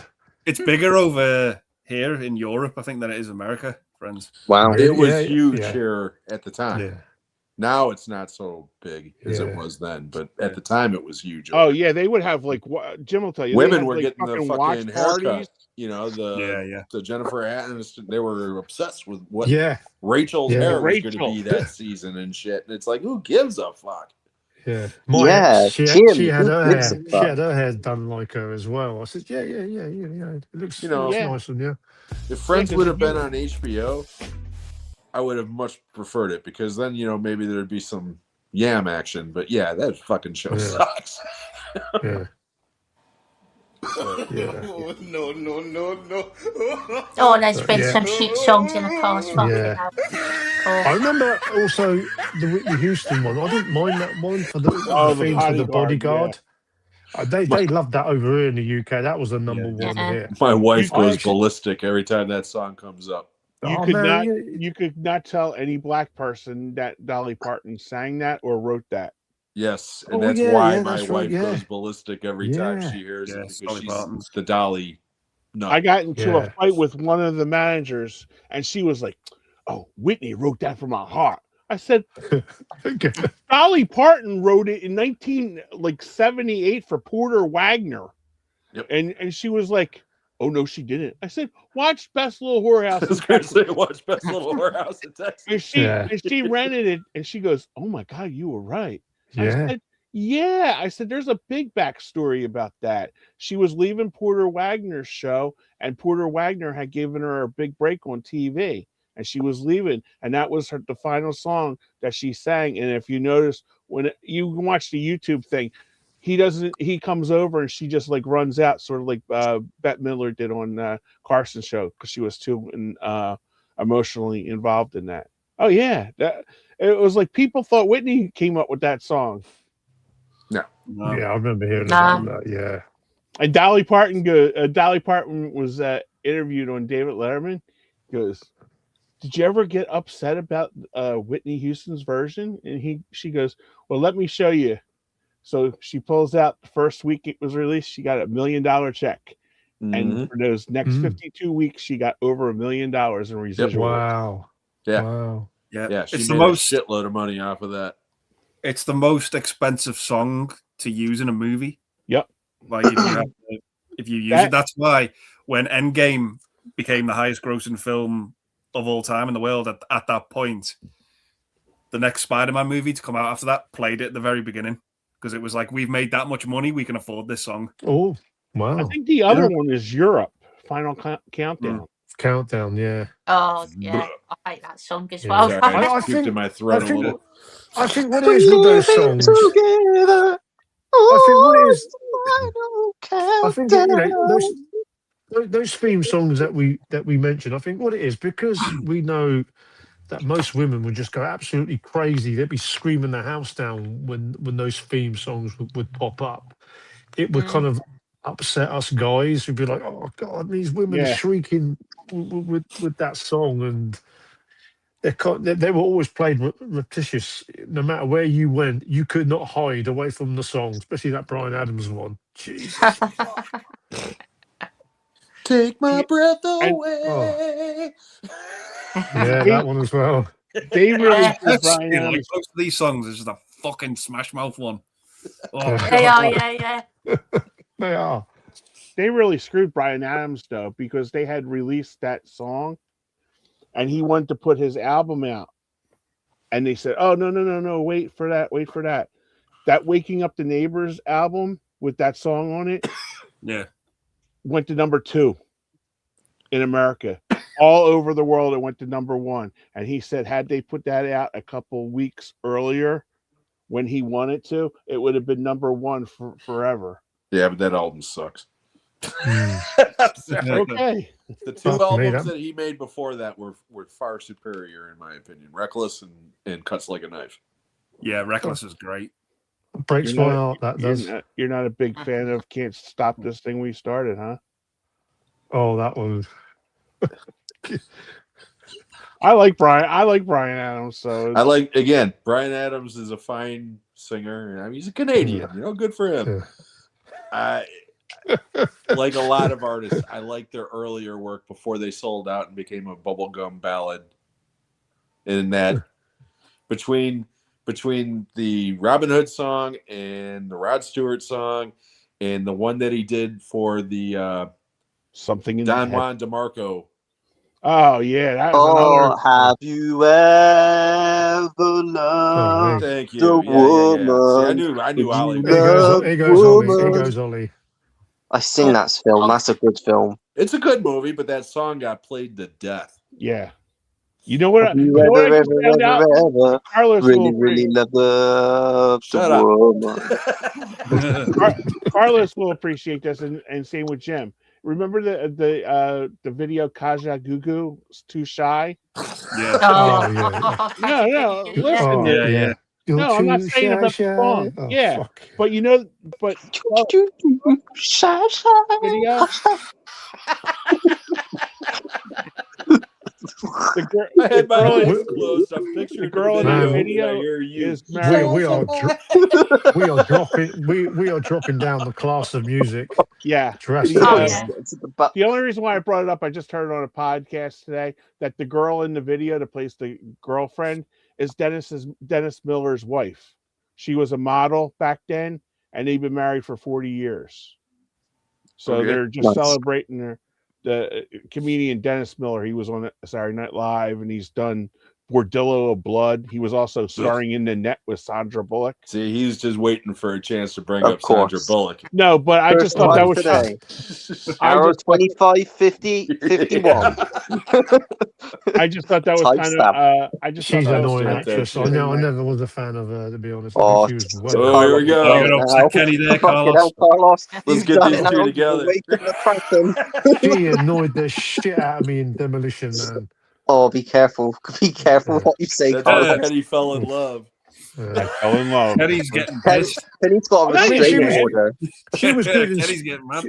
she was good in Speed, but yeah. Look at Kenny. He's like, Kenny doesn't know what to say. I Each to don't. their own. He's having, are you having a stroke, Kenny? Forces of Nature you didn't enjoy? Kenny's having a drink to calm down. oh man. Water. Must hydrate. She are tickle your choking me over fancy here. then, Kenny, yeah? What's that, Carlos? I'm sorry. She tickles your fancy. Oh, when I seen her in Demolition Man, and I turned to my brother and said, "Who the fuck is that girl?" And I've been spitting with her ever since. I even watched that bad sitcom she was in, Working Girl, where she was the Melanie Griffith character in it on NBC. I found them on YouTube and I watched that. Carlos had a similar experience. He was watching Demolition Man. She showed up and he said, "Who the fuck is that?" Yeah. Yeah. Yeah, each to their own, each to their own. As you know? long Hey, Carlos everybody has is- their own opinion. As long as you like Sarah Paulson, Carlos, you're all right. You like Sarah women with a Paulson. lisp? Oh my god! I'll No. never get Kenny's over that. obsessed with her. She Like I plays say, for the she plays for the other team, but there's something about her when you watch Oh. those, especially those Craig. And plus, she's doing a 90-year-old woman. So Yeah, crusty oh, old fanny. Yeah. that. What's But the old film? if you watch, we had a talk show here, Craig Ferguson's show, and she was seen to be on Craig's Jim's show. lost it. she was gone. Jim's gone. What was that? Crusty old fanny. The crusty 90-year-old. What's the name of it? Got me. That's the name of a Brian Adams album, isn't it? Crusty Old Fan. Crusty old fanny, yeah. Yeah. Fucking hell. Oh man. I feel we should move on for less. Yeah, we'll back just to go. back to movie related subjects. Have you seen the Cape Fear trailer? No, I don't want to. Yes. No. It looks about it. It looks good, but it looks unnecessary. I did see the Lord of the Flies trailer though. That's already been on over here. That's done. Again, I didn't even know Netflix was doing anything with it until today when I saw the trailer. Yeah, but Cape Fear, cast is good. That's what would probably get me to watch it. Javier Bardem in that role is interesting, but I've not seen the original, but the 90s one is just so good. Like, why Yeah, bother? yeah. to And watch Kenny's that one. gone, and now I can't hear any of you guys. Oh no, not this again. Not this. Jim is falling asleep. He's an old here we go. man and he's falling asleep. I don't know why, but when someone leaves, it always seems to happen. Someone loses their connection, like loses sound. Musical I don't know why. chairs. Yeah. Kenny's back. You killed Kenny's Jim, back. Kenny. Okay, we still on? I don't know. It was all of a sudden Can't hear everything him. just kind of went off. As soon Can as you hear you us? left, I can hear Jim you. went. I'm going to Oh, come okay. out and come in. Oh, fuck's sake. This is all I going can- to pot now. I can hear you, Kenny. I Yeah. can't. You want me to Oh. come back in again? No, because I can hear you. Oh, okay. As soon as you left, Jim couldn't hear anybody, and then Jim left, Oh, and now here's Jim. there he is. Yeah. Once Kenny got booted or left or whatever, all at once I couldn't hear anything. And now Carlos couldn't hear Kenny. I'm going to come So back in Carlos because I can't hear Kenny either, unfortunately. This is fucking Scott weird. can't hear Kenny either. Yeah, I'll it's- see you guys soon. Okay. Mr. Dan's just going. Oh Jesus! Can you guys still hear me, Andy? You can hear And me. now I I can can't hear. hear you guys again. Yeah, I can hear you fine. Oh, I can okay. hear And I everyone. can't see Yeah, Carlos. I can hear everyone. I'll be back. Where's Jim? Where's Jim going? He's leaving because he can't hear anybody. Jim, are you deaf? He's just deaf, I think. I think Jim's just a bit deaf. Well, we'll get ready. That for was the interesting. All I heard was Ollie singing, and then all of a sudden my screen went I to like the broke main everything. screen. I think I must have broken everything. Oh, Carlos is gone now. Hello? There's Scott. Hello, Scott. What's up, Scott? Hello. Yes, I can hear all You of you. back Yeah. on? Awesome. Hello, Carlos. Carlos. Yeah, I can't. I came I'm out just and gonna- already just come back in. I'll be back in a minute. Oh, No, fucking hell. nobody leave. Nobody leave. It's like musical Andy's chairs. gone. He's going to watch another movie. He's going to Yeah. go and watch Deep Throat. Yeah. And now I got fucking Stifler bricking on me again. Jim, are you deaf? We I can back hear on? you. Yeah, Okay, we're he can good. hear me. That's fine. He can hear me. I thought Kenny went away because he had to look at his Sandra Bullock poster. No, it's one of those standees. Yeah, Oh, I he's got had a it, cardboard Andy. cutout. He had a couple of those. Yeah, I had While You Were Sleeping cardboard cutouts, Andy. Nobody was sleeping while he was sleeping. What was the last question? I can't remember where we was at. Oh, the Cape Fear trailer, the new Cape Fear trailer. So there's so it's a new Cape It's a Fear series. movie. It's a Oh, series, a Oh, limited okay. series. Wow. Oh, wow. Really? Javier Bardem playing Max Cady, and you've got Amy Adams and Patrick Wilson as the two lawyers in this version. They're both Patrick lawyers. Wilson, I like. The thing It's is, quite like, a good cast.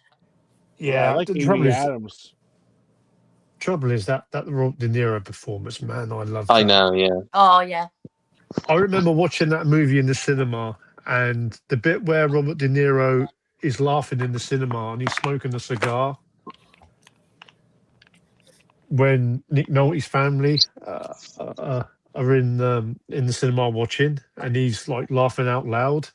I was absolutely in stitches with that scene. That just cracked me up with Robert De Niro's overdone laughter.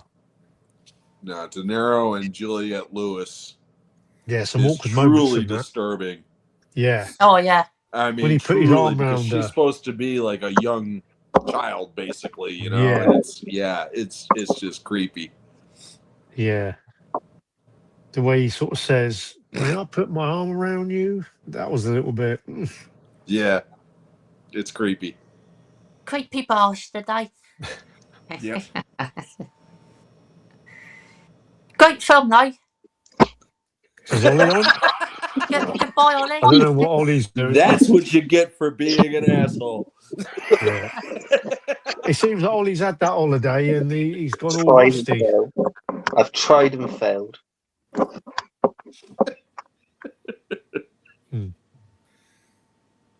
He's back Don't on. move. Somebody's sassy. Jazz hands. Jazz hands. Have you been on the Ribena again tonight, Ollie? Yeah. Just He's water. Oh. Just There's water. one today. man show of showgirls. Nobody wants to see that. You're right. let's move on to the movie news roundup of the week. Yeah. First off, this has just come in. So a while back, during COVID, Steven Soderbergh said he had plans to do a Contagion sequel. Okay. Obviously, trying to follow up the original film. Hang on, I'm just getting rid of some spammers. But he has now said that that is now dead and not going ahead. They had actually they were going to go down the AI route, and sort of include AI into the story. It was mainly because obviously during COVID it skyrocketed on Netflix, the original, so that kind of thought made them think that there could potentially be room for a sequel, even though obviously the film stands on its own because of what it is. But they just thought they don't want to try and do the same thing twice. Although obviously he has done multiple Magic Mike movies, multiple Oceans films.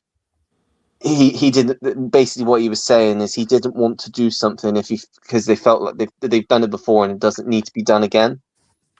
But do you guys think that it would have been interesting to sort of see a sequel 15 years later for this, or do you think he has sort of made the right choice there? I still need to see the first one, to be I've fair. never seen the first one. I've heard it's a good film, though.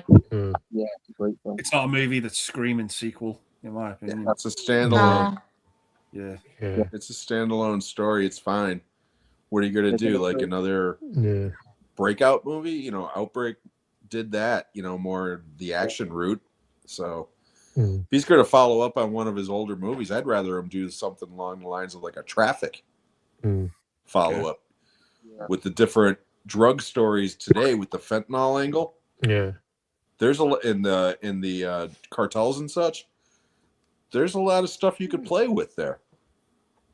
Because I'm not sure if he's actually coming back for the new Oceans film. I don't think that's been confirmed. But I think there was talks of him doing a sequel to Sex, Lies and Videotape at one point. Why? Really? Wow. Yeah. I don't know. I don't know why. Yeah. Was the movie, I don't know.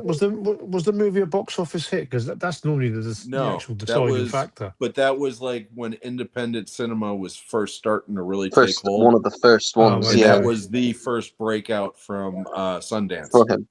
Because Sundance was starting, and then it went to the Cannes Film Festival and won everything, and kind of put him on the map. But it wasn't a hit. Well, I suppose you can do a new Ants movie, can't when it you? came out on videotape, and I was like, "What the fuck, man? This movie's boring." I thought there'd be more tits. So I don't think we want that as a sequel. No. Moving on. Any gamers in the house? I sometimes game every now and then. Yeah. Fan of Elden Ring? I haven't actually played it yet. I've got it, but I haven't actually played that one yet. Alex Garland is actually has been working on an Elden Ring film for A24. Oh, okay. And it's slowly been getting a cast together. And they're going to actually film in Scotland this week from tomorrow. It's going to start filming. And it actually reteams him with three previous co-stars, because it's got Kit Connor in, who I believe he was in Warfare. I haven't seen it, but I think he's in Warfare. I don't know who you're talking about. I've seen Warfare, and I don't know who you're talking about. I think he's one of the soldiers in that. But it's also it's Ben Whishaw, who I don't think he's worked with before. Might be wrong though. Kaylee Spaney, who he worked with in Civil War, and new to the cast, Nick Offerman, who he also worked with in Civil War. I don't really know too much about anything to do with Elden Ring. I think it's based on a book as well by George R.R. Martin. But it's a sci-fi fantasy, more fantasy, I think, sort of thing. I don't know anything, but does anyone have anything to comment on that? Does anyone know anything about Elden Ring? Interested in? I mean, I've heard of the game, but I've never played it. The I main do wanna takeaway try for Not me, my type of game. the main takeaway for me is Alex Garland doing another film because I think he's a fantastic director Oh, yeah. as well as writer. I agree. But Warfare is a great movie. It really is. I'll never watch it again. Yeah, It's like you're a fly on the wall during one specific battle, and everything is so chaotic and intense. And when you mention this actor, okay, again, I couldn't tell you one actor from another in that movie, and it's not because they're bad. It's because the movie is so chaotic. You just can't. You don't have time to follow anybody. yeah, Really. yeah, You know what I mean? Yeah. It's a condensed version of Black Hawk Down, yeah. if that makes sense. Mm-hmm. Yeah, fair enough. Anyone got any other comments on that, or shall we move on? I didn't know We'll they move was on. making a film of the game, to be fair, so Yeah, very quiet. I think it was being developed, but it's going ahead now, so be interesting. I want my Duke next up, Nukem game. they're supposed to be doing something with that. I think. I'm sure I read somewhere they're doing something with that as well. But in fact, I want to say Soderbergh has something to do with that. Yeah, I know. I'm sure I read somewhere that he had something to do with Duke Nukem film. Yeah. Is he a It's something gamer, interesting, Ollie? Yeah, Is that's he not, a gamer? That I mean, it doesn't sound like something that Mm. directors would go into if they didn't know about. Yeah, I don't know. Jim will find this next one interesting. I can Yeah. barely hear you, Ollie. Yeah, his audio is not. Jim will find this next one interesting. Oh, that's it. He sounds better. I have my finger over the microphone. He's out of touch, man. He's had a little holiday and he's forgotten. I know. Well, yeah. Read my lips. 22. 22. So over the weekend, HBO Max has quietly dropped Alien 3: The Assembly Cut. Yeah. Which is a cut that is David Fincher famously didn't want to get involved with. Well, okay. That's kind of true and not really true. Yeah. But it's a better version of the Alien. That's the only version I've seen, and it's great. But I think you can only see that on the Blu-ray. I don't think that. So I don't know whether that's the Originally, it was point. in the quadrilogy box set. That's what I've got. Yeah. And that was originally a DVD box set, which I have. But then, yeah, they re-released it on Blu, and yeah, that I have them on both. But I'm with you. I prefer the assembly cut. Is what they call it. You know? Do you think it's better that they're putting that on instead of the original cut that's more criticized? I think they should just, like the box set, offer both. Yeah. Because there are people that prefer the theatrical version. I'm not one of them. But I don't hate the theatrical version, but I definitely prefer the assembly cut. Yeah. It makes more sense. I remember watching that movie in the cinema and being hugely disappointed, and I come out of there thinking, "Oh man, that film," because the second one I absolutely loved that movie, and I really built myself up to see, because I never saw the second one in the cinema. I wasn't old enough, so when the third one came out, I was really looking forward to it, and come out of there, especially when the storyline was then, because all the weaponry that they were using. It was in that prison where all weaponry was like taken away, and I think, oh man, what's this? It's really a prison drama. And for many years, I refused to watch it. And then I think a couple of years ago, I actually watched it. Many years later, and actually, I didn't mind it. It's tough to measure up to the first two movies, but it was decent. It's decent. It's not the worst great. Alien movie, that's for sure. Yeah. No. I mean, the next one. Oh, Resurrection. I've not seen that yet. I actually have a better time at Resurrection because I think Resurrection's fun. For how bad it is. Yeah. Resurrection's fun. And again, I would much rather watch that than the two Alien versus Predator movies. Oh, I think I would, you know. Yeah. Connor's reaction there is great. Them movies, I'm just not a fan of those movies. Alien versus Predator, Freddy versus Jason. Just Requiem could have been Yeah. great if you could have seen what the fuck you were watching. Yeah.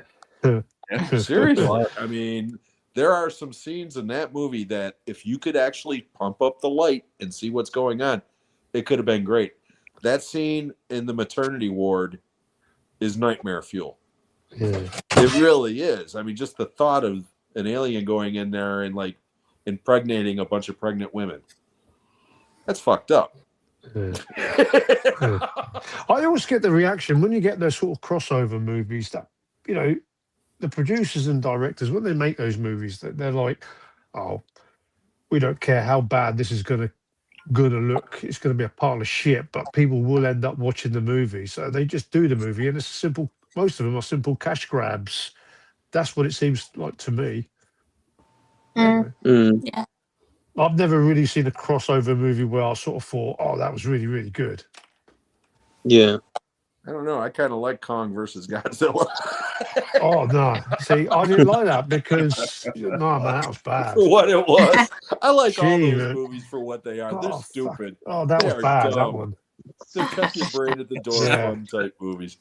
I mean, the actors and the actresses in that movie was like, Oh, I don't give a non-existent. fuck about any human being in Yeah. any of those movies. Until I saw It- Godzilla -1, I've never cared about anybody in a kaiju movie. Yeah. Shall we move on? Yes. Yeah, absolutely. Yeah. Next, just a little one to just breeze over. Any fans of Tintin here? It's I okay. watched it. No. It's all right. I'm not like a big fanatic of it or anything like that. It's all No. right. Okay, fair enough. Well, there's been talks for a sequel ever since the original came out, and it's Really? kind of come and gone. But now Andy Serkis, who obviously voiced Captain Haddock in the original film, is now saying that they are closer than ever to do it, and Peter Jackson really, really wants to make it. I'm guessing from your reaction to how you feel about the first film, I'm guessing you're not that bothered, any of you, about seeing a sequel. I never Just saw a little the bit first too one. late. I never Yeah, had it any sounds like desire to Hollywood see are the first scratching for ideas here with these movies. Yeah. Possibilities. It's what Jim likes to call sequel movie news of the week, because that is most of what it is. one. Sequels Or and remakes. Yeah. Yeah.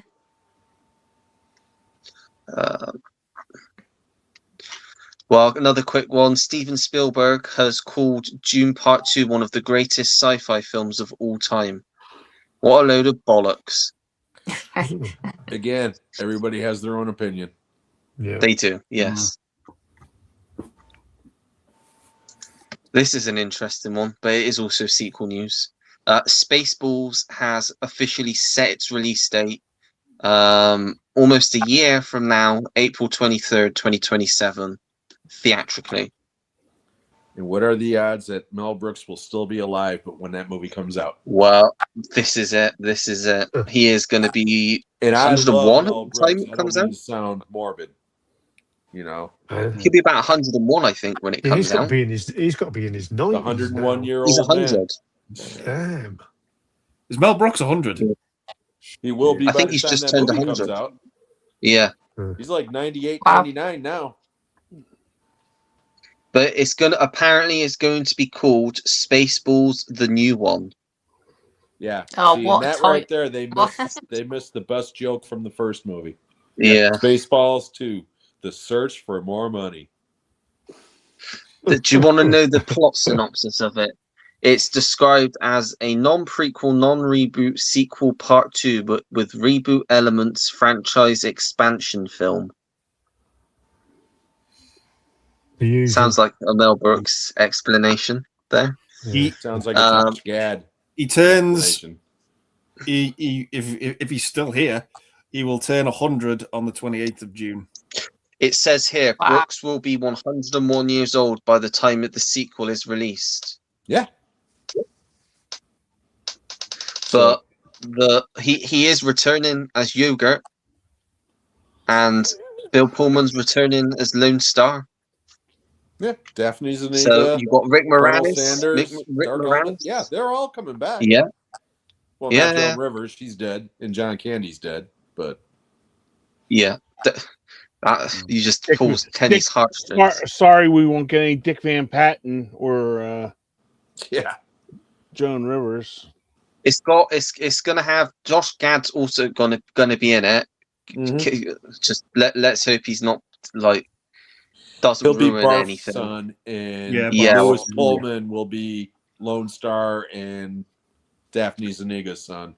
Obviously, it's got, but it will George Winder, and Daphne Colonel Zuniga Sanders. are coming back. Okay. How many assholes do we and have here? Kiki Palmer and Anthony Carrigan have been cast in it as well. You had to have a minority in it. Well, yeah, they're the children of the two guys with the comb in the desert. We ain't found shit.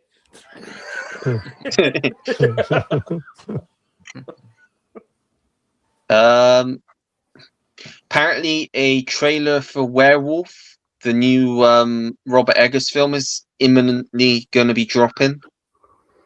Anyone excited for this film? I still haven't seen Nosferatu. Yeah, I'll be interested in that one. I do prefer the werewolf movies over the vampire ones, if I'm honest. That type of old-fashioned type horror. I didn't mind Nosferatu. I mean, it's beautifully shot, but it's a bit slow. It's not a movie that I'll go back to very often. I mean, it's beautifully filmed and directed. I get that. Yeah, definitely. Yeah. Next up, Brian Cox opens his big mouth again. His directorial debut, Glenn Rotham, which is about to come out over here in a few weeks, sits at 0% on Rotten Tomatoes at the moment and is apparently unwatchable.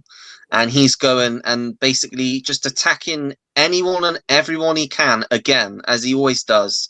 So in the past, he slammed actors such as Joaquin Phoenix and even his own co-star Jeremy Strong from Succession. And now he's going after Tarantino. He slammed Jeremy Strong's method acting shit. Yes, it's the way he said it. But he's now going after Tarantino, who he's calling meretricious, whatever that word is. I think it's all style, no substance is what it means.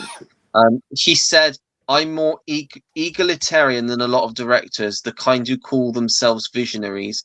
I like to honor the actor's performance. With the Quentin Tarantino film, what you see is all Quentin Tarantino. That's not me. I don't want to do that. And then it goes on to say how bad his new film is.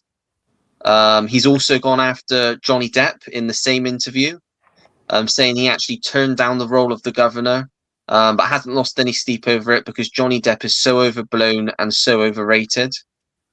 He then goes on to slam the US and the patriarchy and says it's all because Hillary Clinton was not elected president. He goes to say the patriarchy is so invasive and so insidious, it's hard to throw it off.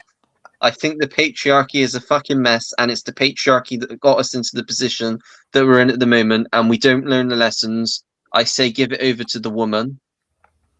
He's also gone after Gary Oldman, who he has said his performance in Darkest Hour is a crowd-pleasing farrago. He's also gone after Ian McKellen, saying he's not to his taste. He's also in the same interview gone after Edward Norton, who he's called a pain in the arse. And then he said how horribly miscast Margot Robbie was in Wuthering Heights. And he also said that he thinks Jeremy Strong was fucking annoying whilst on the set of Succession. Saying he's a good actor, but this the last line in this article is what got me. It says, meanwhile, Cox admits he just filmed a series of ads for McDonald's Happy Meals set to air soon.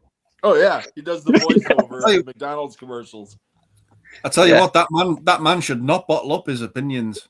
Yeah, but the other thing he said in that he's got an opinion, all right. that he's 80 years old, so he doesn't give a fuck. He don't give a shit. No, you know. Bum. Yeah, he's loving it. But yeah, I just thought I'd go over that because I thought that was just a bit of mildly amusing news. The fact that See, when Brian he's Cox, just made a film that's trashed and he's going and attacking other people who have made some of the best films ever. when Brian Cox trashes people, okay, maybe it's because he's British, okay, but he can get He's away not. with it. He's not even British though. Well, whatever. He's not American, okay. But when He Quentin thinks he is. Tarantino bashes people, people lost their fucking minds. Yeah. Okay? What with the Paul Dano and the Matthew Lillard things. So whatever. I don't mind Brian Cox speaking his mind. That's his opinion. Now, if he was saying these people are douchebags that should not be allowed to breathe air that I do, okay, that's different. A lot of people don't like Johnny Depp. Yeah, true. I tell you what though, this next thing will get people excited. Go on then. So we all loved Weapons, didn't we? Yeah. So Zach Cregger's already obviously finished filming his follow-up, which is another Resident Evil film, which has just had its first test screenings, and they are extremely strong. Apparently, it's a tight 90-minute so far. This whatever cut has been shown, and it is described as Fury Road for horror. Wow. Okay. Now, whatever the plot, the basic plot. It follows Brian, played by Austin Abrams, who was in Weapons. Yeah, loved him. Played the crackhead. Yeah, he's awesome. And he plays a package delivery driver tasked with transporting a mysterious briefcase to Raccoon City Hospital during a deadly virus outbreak. Apparently, he's basically playing the same kind of character he did in Weapons. A slightly off-kilter druggy type who gets thrown into chaos. It's not meant to be a deep performance, and that's the point.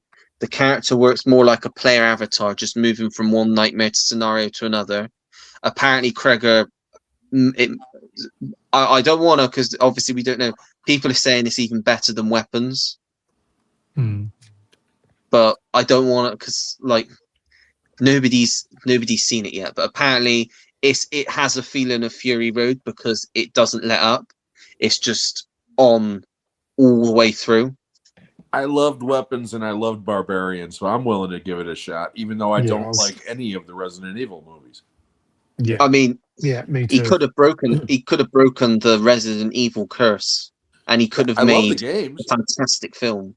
Oh, games are great. Yeah. Yeah, the games are better than the fucking games. movies. Yeah. Oh, 100%. Yeah. But he's basically he cited Evil Dead 2 as a big tonal influence to the film.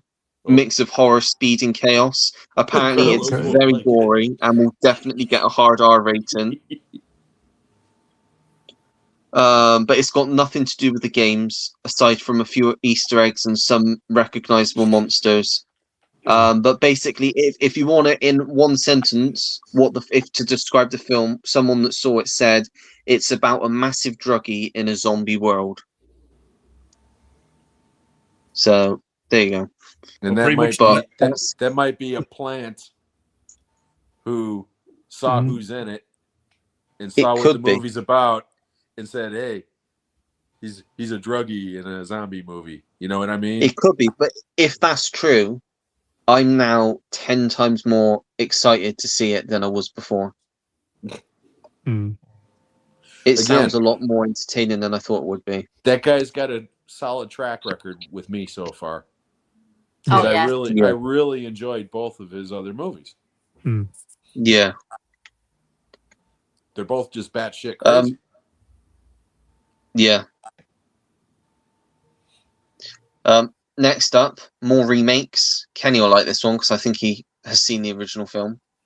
Matt Reeves, director of The Batman, has been set to direct a television series remake of the 1990 flop The Bonfire of the Vanities. Oh. Because why retread that up? I mean, that movie was absolutely hideous. Yeah, it wasn't a good one. That movie's so read the book. Oh my god! Yeah, the voiceover by Bruce Willis, just the walking in the back of the kitchen and stuff like that. Why did we need a 15-minute walk up like that? You know? that movie's dog shit.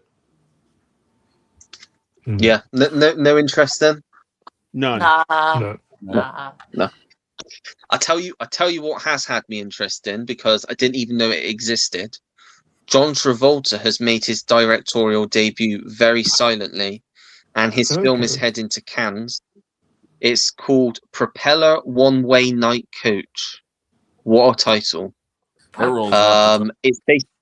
It's based on a book from 1997. And it's actually been produced by Apple. It's coming out pretty much straight away after it premieres at Cannes. It's inspired by his own childhood memories from his first airplane flight to the people and the stories he has collected over the years. The story unfolds as a nostalgic journey set in the golden age of aviation. It says, young airplane enthusiast Jeff and his mother set off on a one-way cross-country odyssey to Hollywood, which transforms a simple flight into the trip of a lifetime between airline meals, charming flight attendants, unexpected stopovers, larger-than-life passengers, and a thrilling glimpse at first class. The journey unfolds in moments both magical and unexpected, charting the course for the boy's future. It could be all right. Sounds interesting. So I it's mean, a kid in but- puberty who it sounds joins the fun. Mile High Club. But the only person who I recognize in the cast, I don't know if he's in it, is his daughter. Oh, well, you got to push the daughter. So, which makes Yeah. sense. But the lead, the kid and his mum aren't. I mean, the kid's played by someone called Clark Shotwell, and his mum's Kelly Evertson Quinnett, who I've never heard of. So that's going to be a movie on Apple TV, is it? Apple TV, May 29th. Yeah. Okay. Sounds. I mean, I'm interested because I want to see if he could direct. I miss when they used to have summer movies about like exploring and like science and like explorers, kind of like the explorers movie. I miss like going to space and stuff like that. Apparently, like- it's going to be very short. Like looking at 70 minutes. Oh my god, that's not So- even A glorified movie. TV movie. It's a TV It could movie. be. Yeah. But Yeah, Because I again, you throw in say 20 let's minutes not- of commercials, and that's a But- 90-minute movie. Let's not Mhm. raise judgment until we actually see anything from it or hear anything about, because nobody's seen it yet. It's just been announced to be playing at Cannes, so it could be Okay. god awful, but it could be a surprise. So Harumph. But like you're saying, it's 70 minutes, and Jim's right. Just It throwing in 20 could minutes be. of commercials, and They're you got a saying TV movie. it's described as a mid-length film, which they're Hmm. saying could be 70 minutes. Could be a bit longer than that, though. Could be an Sounds hour like- and a half. Sounds like a finale episode of a TV series. Yeah, Yeah. or or one of those super special I was going to You say, know. super special episode of Cheers coming up next. or Friends. Remember when Friends Yeah. used to be 40 minutes? Gosh, torture. Bloody theme. A theme's ringing in my fucking head. That could you're be gonna- my guess next what? request, Carlos. You're gonna be Yeah, could be. you're gonna be playing that on the way up, Carlos. Yeah. Yeah. More weapons news. We've not let up on weapons related news. Pretty cool. Gladys is officially going ahead cool. with Zach Kreger and Zach Shields writing it. Warner Brothers has officially greenlit it, and they're looking to get it done quite quickly. So look for that This one is the- soon. Strike This is while the the iron's prequel. hot. This is the The prequel, yeah. Yeah. I'll definitely be interested in that. I think there's definitely a story to be told in that. Well, apparently he Yeah. mapped out something about the character before he did the actual movie. So Yeah. there was a genesis of something there originally, which now all you got to do is flesh it out. And again, normally stuff like that would irritate me. It's like, it's just a cash grab, that sort of bullshit. Like Kenny just said, strike while the iron's hot. But Yeah. again, that guy's got a proven track record with 2 movies. So again, until he puts out a movie that I don't like, I'll Yeah. be willing to give him the benefit of the doubt. How old is the actress, Jim? How old is she? Amy Madigan? She's Yeah. like Seventy- she gotta Nearly be 80. pushing 80. That's what I'm Yeah. saying. That's why you Get got it to do out it there. relatively quickly. Yeah. Yeah. Yeah. And again, it's not going to be a prequel where she's like some young version of herself. It'll probably be leading up to where she Yeah. gets picked up by That's what I the imagine. kid's Yeah. dad at The the end of the parents, movie. yeah. You know, that sort of thing. Yeah. Yeah. I mean, I think they were probably just waiting until after the Oscars, and now she won the Oscar. They're like, it's a no-brainer to go ahead and do it. Yeah. Yeah. Well, they absolutely. were kind of talking about it anyways when that movie started making so Yeah. much money. Yeah. And she was the breakout, you know? I'll be honest with you. Before watching that, I didn't have a clue who she was. Yeah, Mm. see, when I was watching the movie at first, I didn't know who she was. And then it clicked Yeah. towards the end. She said, when she showed up in the kitchen and she said, "Oh, bowl, please." And the way she asked for the bowl, it clicked in my head. And I'm like, holy shit, that's Amy Madigan. And my sister's like, who? Yeah. I'm like, Amy Madigan. She's like, who? And I go, Field of Dreams. Kevin Costner's wife. No.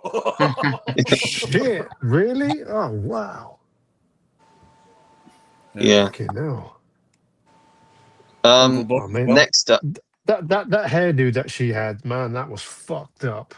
yeah, You know? the yeah. hairdo. You know, the lipstick. way she had that lipstick on as well. Yep. I mean, Ronald fucking McDonald. Jesus. Oof. Yeah. Like Pennywise's That was mum. You know, Yeah. Yeah. Wolf. Yeah. Next up, more reboot news. Yay. Lionsgate is rebooting Blair Witch, and they've fuck. set a director, Dylan Clark. The way we Whoever all went, Dylan- Jesus Christ. Yeah. Dylan Clark, who has directed films I've never heard of before, Transfigure, Home Movies, and Seagrass. Yeah. Not Fuck familiar with them, but Can't they get some of the original ideas? I mean, they think it's all brilliant. They think it's a great remakes, idea. reboots, and like, fuck's sake, can't they send some Korean directors over to Hollywood and just come up with some original ideas? Yeah. Yeah. Fuck's sake, everything's a even- remake. Go on, Scott. No worries. I was just going to say, even the original Blair Witch, I thought was absolutely fucking awful. It- That movie had its day, and it's like they tried to make it a Blair Witch project movie with a budget, and it was absolutely awful. Is that a 2016 one? Because I saw that as well. That was bad. That was. If there's a demand for it, I can understand it, but really, I mean, like, as soon as you mentioned that, Scott, the reaction on all of us. I mean, I don't see anyone sort of went, really? Wow.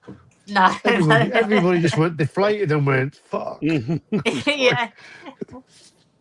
It's that sequel, Blair Witch 2, Book of Shadows. Like, I didn't watch there that isn't- one, thankfully. there isn't even a fucking Book of Shadows in the movie, and then as you even think about it, there isn't even a fucking Blair Witch. Oh, Yeah, but I still prefer that piece of shit to the original piece of shit. Because the original piece of shit gave me a migraine the first time I saw it at the cinema. Not to mention, I wanted one of these.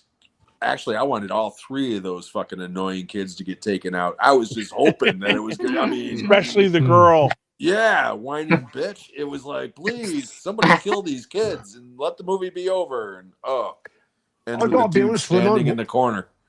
I got to be honest, when I watched the movie, I didn't know what I was watching, but I actually didn't mind the concept and the idea about it. I mean, I'm not really into found footage, I've got to be honest, and I haven't watched any found footage movies ever since. But at that time, I thought for the money that it made on the limited budget, I actually thought, well, good for you coming out with, some sort of a concept and an idea. But I wouldn't want to watch any more of those types of movies. It was a one-off for me. Brilliant marketing campaign when that movie came out. Yeah. Because that was the beginning of the internet as well. And people were half convinced that shit was real, that it really was. It did. They found this footage or whatever and blah, blah, blah. And yeah, I mean, I knew it was bullshit from the beginning and this and that and the other. But at the same time, it was like, I had to admit, I was intrigued because I wanted to see it. And I did. I saw it in a packed theater in the middle of the summer, because that was the summer of 90. Yep. See, my wife just walked by. She's like, "You talking about Blair Witch?" It's like,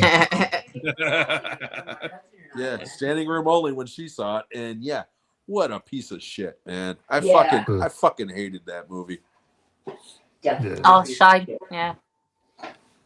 Yeah, they're making a new one. What? See? Hell no. See everyone's reaction. Hell no. There you have it. Thumbs down. There you go. Shall we end on a high? Shall we end on a Yeah. high with Yes, this movie? please. Yes, please. Yes, As long as please. it's The- not the another best remake movie- or reboot. No, it's completely original. The best news of the week. Go on then. Man, Michael Bay has come out, and it's apparently true. His Skibbity Toilet film is real, and it is happening at Paramount. Oh, we're supposed to be ending on a What? fucking high. Yeah, he denied it. He even he did a video saying, "I have no scripts that say Skibbity," but now it has been proven that they are collaborating on a film called Skibbity, and the president of Paramount Pictures has said that it has the potential to become the next Transformers, or could be a Marvel Universe level film. What? Now, if you're not familiar with Skibbity Toilet, it started in 2023 as a YouTube video featuring a head emerging from a toilet and singing, Yeah, and it set the internet on fire. my Dungeons and Dragons people. And this So is there you supposed go. to- This just That's gets coming better next and from better. Michael Bay. Yeah. I It think sounds that's like the what's Emoji go- Movie Part 2. Oh fuck! first Please piece of no. news of the night. Yeah. Yeah. Michael Bay I mean, everybody's presents up for the that. Emoji Movie Part 2, Explosions. You know, I mean, yeah, come on, dude. Really? No. So, Really? We'll move on from that one. You know, I was Please. Ollie. I was just like looking up when we were talking about the Sixth Sense. Sixth Sense was released a week after Blair Witch Project, Who's so and much better? within those 2 weeks, you had the most. Sixth Sense was released August 6th, 99, and the Blair Witch was July 30th, 99. Yeah. So in those 2 weeks, you had the most talked about, like basically like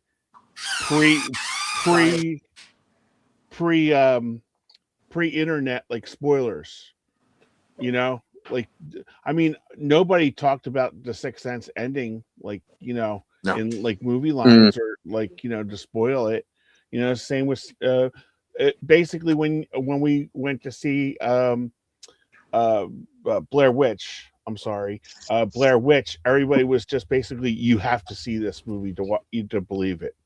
You know, no other comment than that.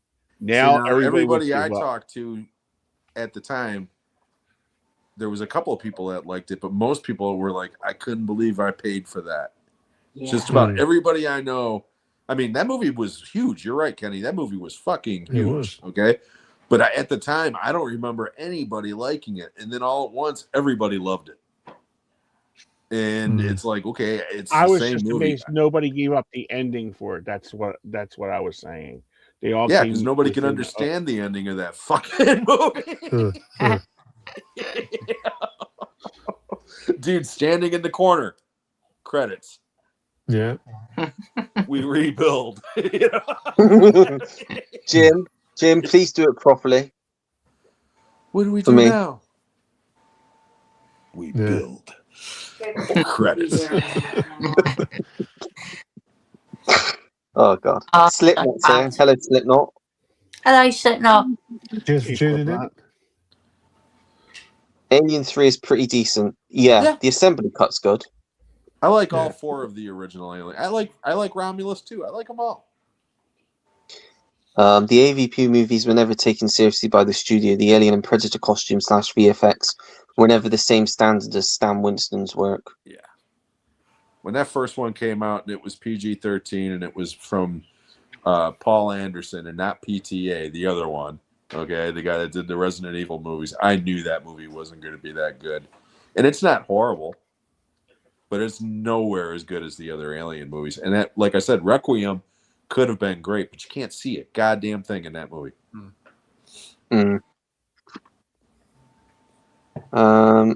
I saw a little bit of Tintin. I've been meaning to watch the whole movie. It looks really good. I enjoy it. I think it's an underrated Spielberg film. Fun. Yeah. Another Andy here. Send Help is any good? Yeah, I enjoyed Send Help. For a second there, they said, "Hi guys, send help." Yeah. Yeah. Yeah, I liked it. Yeah, I haven't seen it yet. I want to. Yeah. Andy, you've seen it, haven't you? Yeah, I enjoyed it. Yeah. Has Carlos, Scott, or Kenny seen it yet?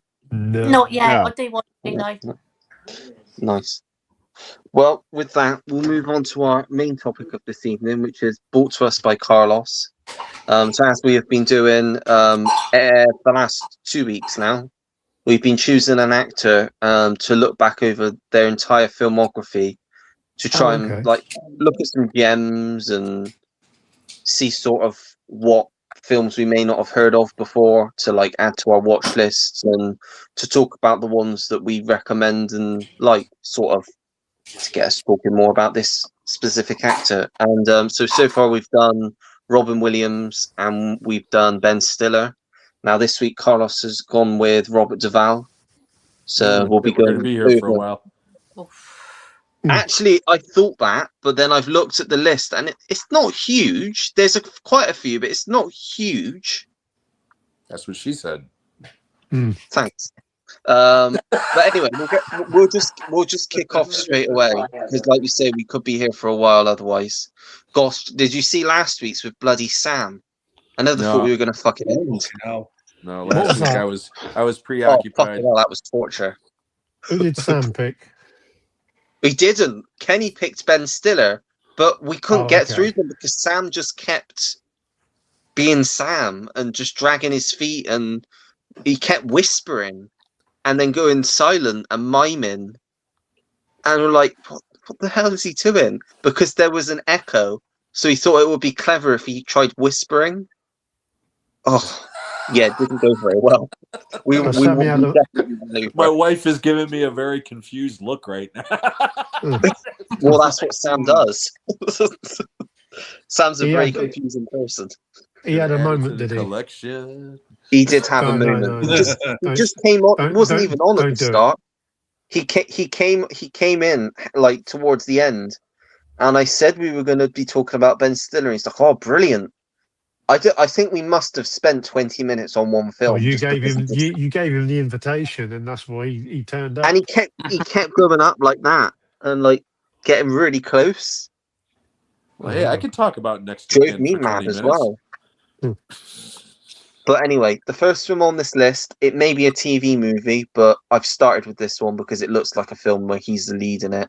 It's called The Man Who Captured Eichmann, which is from 1996. It stars him as the lead role, Arliss Howard, Jeffrey Tambor, Sam Robards, and those are the only names that I know. And I'm guessing it's about the capturing of Adolf Eichmann during one of the Nazis to bring him on trial. Anyone seen or heard of that one before? Nope. Not a clue. No. When you said TV movie, I was thinking Lonesome Dove. So yeah, no, I mean it looks like this is a TV film. I actually picked that one up because that's one of the best miniseries of all time. I remember seeing this on UK TV, and I always get it mixed up between this one, Broken Trail. I know Walter Hill done this one, and normally you guys would probably realise when an actor or director passes away, and you kind of look at your collection and you sort of think, oh, you know, I haven't got that movie from his career or that movie. They normally go up in price. Oh, yeah. This one goes up in price quite a bit, Lonesome Dove, because I remember it was very popular here on UK TV. I remember watching this one. This one, I'm not 100% sure if I've seen this one. I don't think I've seen that one. But I had a little look on some of his movies, and there's not a whole lot of. I mean, obviously, in the movies he came in as a supporting The actor. prodigal. He worked with the best. In movies, and the movies that he's actually playing the lead role. A lot of those movies from kind of like the early 70s to the late 70s, those movies are going for big money, whether they're just DVD or Blu-ray, up to from 20 UK pounds or $30 upwards, and they're very difficult to get. I mean, a couple of movies like The Outfit, The Great Santini, which I think he had an Academy Award nomination. That's going for big money. And some of them have not even got Blu-ray releases. So some of his movies from the 70s are going for crazy money. But I did bring up this one. I mean, maybe Kenny and Jim might have seen this one. Maybe Andy, Badge 357. No, I've never seen that No. one. Yeah, I saw that one years ago. It came out at the time where the Dirty Harry and French Connection movies. He actually plays a racist cop. Robert Duvall. He's the lead role in this. They just released this on Vinegar Syndrome in the collector's edition. And basically he plays a cop who he gets taken off the force because there's a criminal that he's chasing after on a rooftop, and that criminal, he falls off. So they take him off the force, and then they say that he's a racist cop, and his partner gets killed off.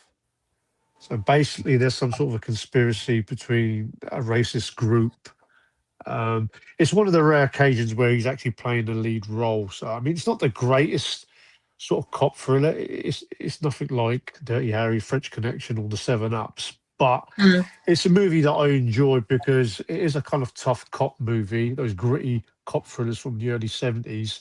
And it's just nice to see him in a sort of role like that because, I mean, great actor as he was always kind of like the supporting actor. Yeah. He was never kind of like a beefcake. He was not really a Robert Redford or a Paul Newman, but he was a great actor. You could probably say he was a really leading man material, but whenever he's in a movie, how big or small the part is, I always enjoyed watching him in his movies. I think this one's one of my favourites, Open Range. Good film. Yeah. Great movie. With Kevin Costner. I mean, the reason why I like this movie is not for the fact that it's a Western and I'm a huge Western fan. It's like Kevin Costner's directing the movie and he's paying real respect to Robert Duvall. I mean, Kevin Costner was still a big name. It's only 2003, I think. And he's put Robert Duvall as the main lead in the movie on the posters. It's Robert Duvall, then Kevin Costner. So it's kind of like a real nice touch. Fantastic movie, this one. Yeah, it is. Yeah, it's great. But yeah, I mean, like I say, I'm trying to get a few of his early movies, but they're really difficult to pick up. Underrated actor for me. Yeah, definitely. Agreed. Oh, Ollie's I'm back. a bit funny. Am I here? So Ollie looks basically, like kind of. Darth Maul. Oh, I you're Go back back and now. watch this. Go back and I watch this after basically- the stream. Yeah. I basically gave a What couple happened? of Robert Duvall recommendations. Badge 357 and a gritty cop thriller from the early 70s, and Open Range with Kevin Costner. You think What they'll ever happened? put it? Oh, you went all pixelated. Who, me? No, Ollie. Ollie did. Oh, Me? okay. Yeah, you You're look all like right now. you're all right now, but you look like fucking Job from the Lawnmower Man at the end. Can you hear me? Yeah, Yeah, Yeah. I can hear you now. Oh, I can't hear Jim. That's because he's Jim's watching. muted. My son just stopped by, so I'm muting so you guys don't hear Oh, the okay. conversation. So I'll be right back. Bye. No worries. Okay, yeah, cool. The next one that I found on this list is a film called Convicts from 1991. It stars Robert Duvall, Lucas Haas, and James Earl Jones. I don't No, I've seen that No? one. I've never seen that one. It's a drama. In 1902, 13-year-old Horace toils on a rundown plantation in rural Texas to buy a tombstone for the father he lost a year earlier. Sol, the crusty old Confederate who owns the plantation and depends on convict labor to keep his farm running, takes a liking to Horace. However, Sol is aging and sinking into senility, making the possibility of Horace ever getting his pay increasingly unlikely. On Christmas Eve, as Sol becomes obsessed with his own mortality, he makes a grand promise, forcing Horace to confront his fear of death and the harsh truths of a decadent society. Guys, that is on Tubi and Prime, Amazon Prime. There you go. It Okay. also If it has sounds- James Earl Jones too. Yeah, Which, if it sounds like your sort of thing. Mm. I don't, I yeah. like him. I like him in anything. I think he always brings his A game. Like I said before, however small or big a part, you know that Robert Duvall is always going to show up. and especially yeah. especially period pieces, he always shines in too. You know, Yeah. The next one is a film called A Show of Force. It's from 1990 and it stars Amy Irving, Andy Garcia, Lou Diamond Phillips, Robert Duvall, Kevin Spacey, Eric Estrada. Chips. Just That's a looking. good cast.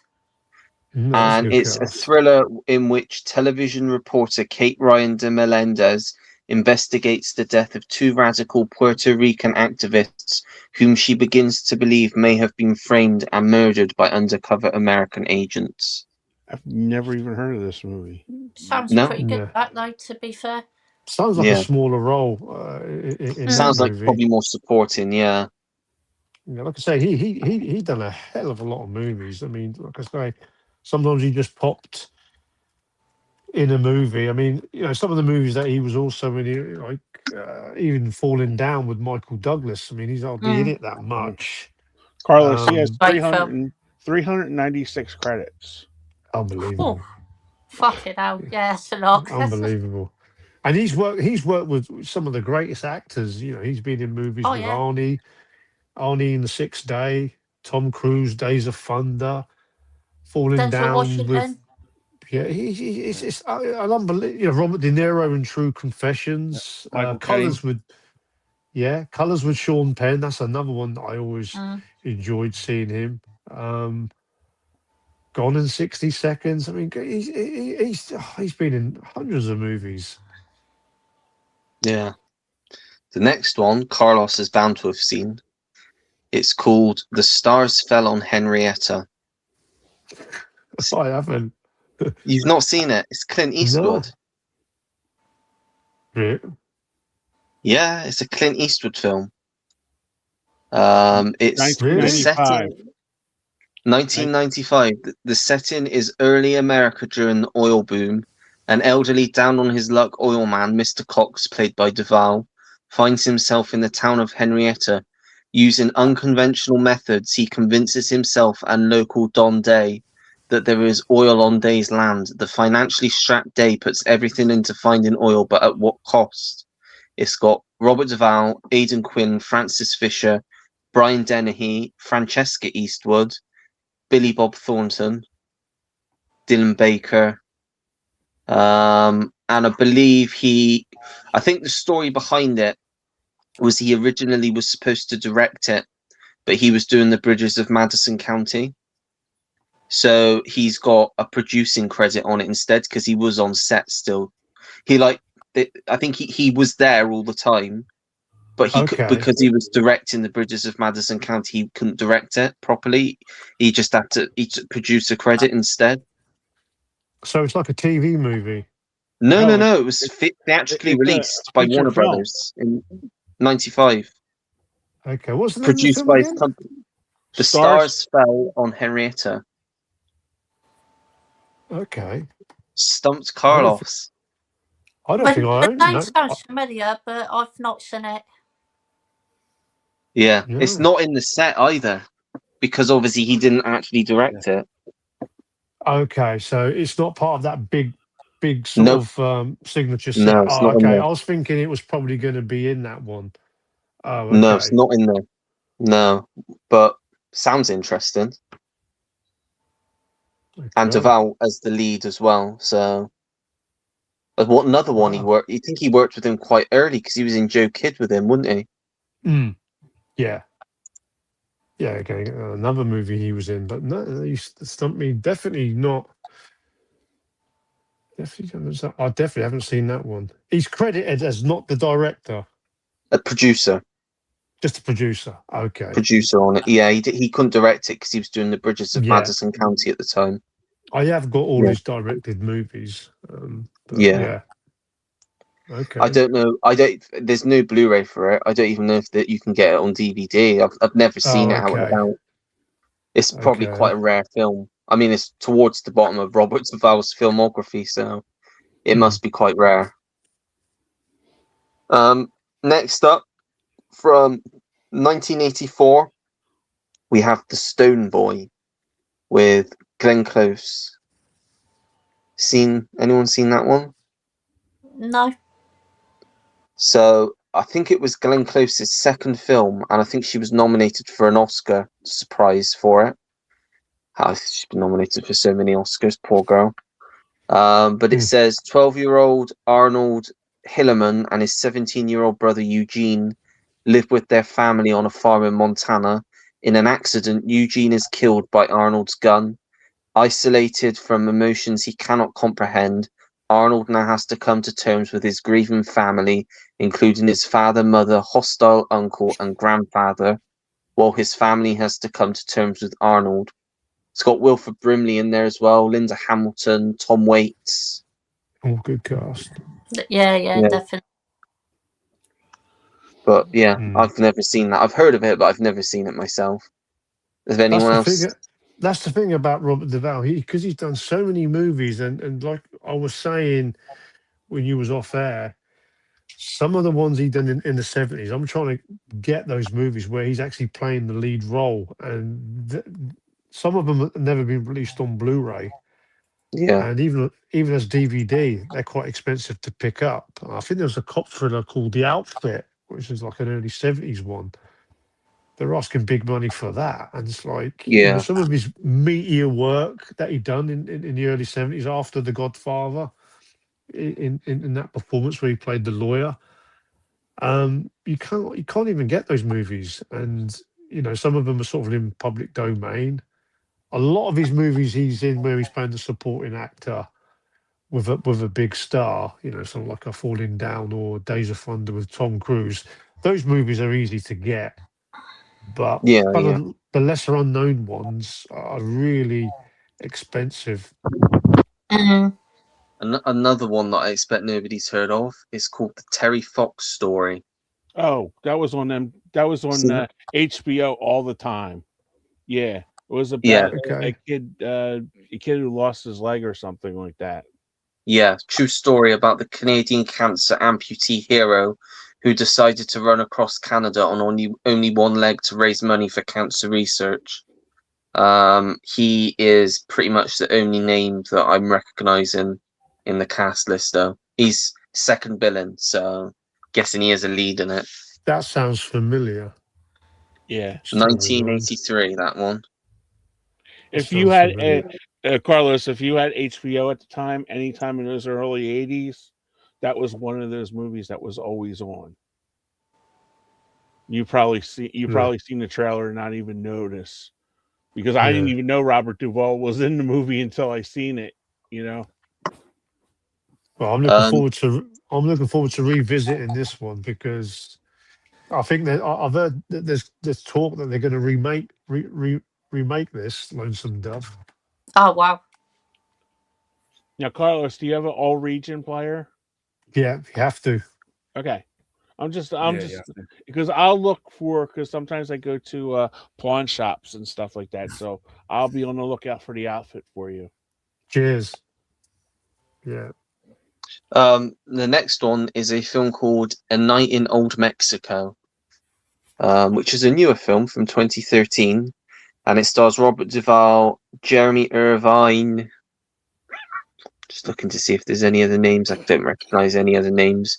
It says, forced to give up his land and home, Texas rancher Red Bovee isn't about to retire quietly in a dismal trailer park. Instead, he hops in his Cadillac and hits the road with his estranged grandson for one last wild adventure filled with guns, women, and booze. It's just another night in old Mexico. That's my kind of film. Sounds Yeah. fun. Mm. That does actually sound fun, and it's only Yeah. 103 minutes, so Yeah. quite an easy watch.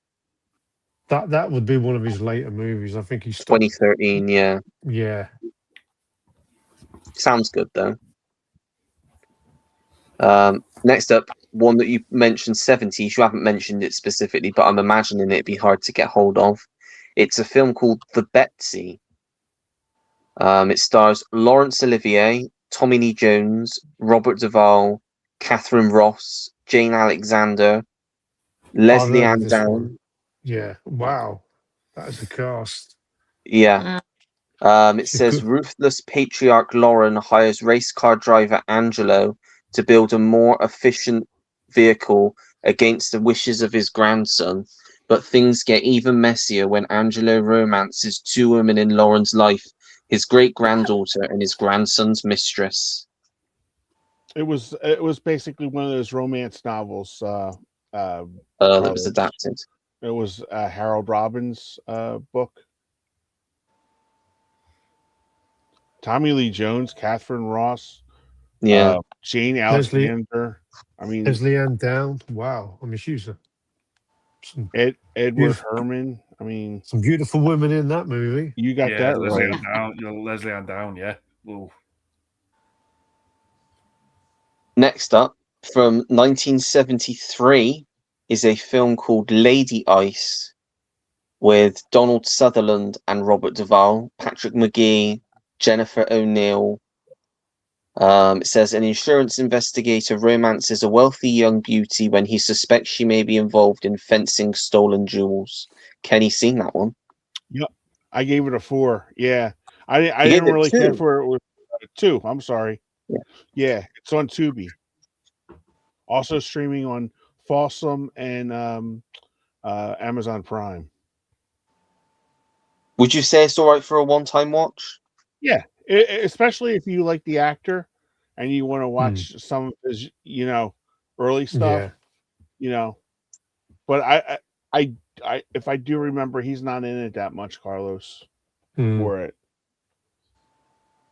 Yeah. I mean, it's mainly the movies I'm trying to grab of his are the ones where he's kind of either playing the lead actor or he's like second. Yeah, I you mean, like, definitely want to yeah. like 73. He did Lady Ice, Badge 373, and The Outfit. Those were Yeah. the 3 movies he did. So The Outfit and Badge 373 are The next one is called The Plague from 1992. It stars William Hurt, Robert Duvall, and Raul Julia. And it cast. says, in a city in South America, an outbreak of bubonic plague occurs. While people try to flee and the military close the city, an idealistic doctor decides to stay and help the sick. In the ever-changing circumstances, he puts up a brave fight, being helped by others, but also involving them without being able to control the situation. Yeah, William But- Hurt, good actor. That's Yeah, one I haven't sounds- seen. Interesting one. This one I've heard of. It was another directorial effort from him. From 2002, it is Assassination Tango. Don't know if anyone's I've seen heard that of one. that. I've heard Not of him. seen Yeah, it. I've not seen it. that's one that he made with his wife, I believe. Yeah, it sounds interesting. It says John Jay is a seasoned hitman sent on a job to Argentina. When the general he's sent to kill delays his return to the country, John passes the time with Manuela, a beautiful dancer who becomes his teacher and guide into Argentina's sensual world of the tango. I think he directed that one too. He did. Yeah, he did. Yeah. Is he in that one? Is he? He's the lead. Yeah. Oh, okay. Yeah. Sounds interesting, though. Yeah, his wife is gorgeous in that too, Carlos. Next up, we've got a film called A Shot at Glory. I've heard that.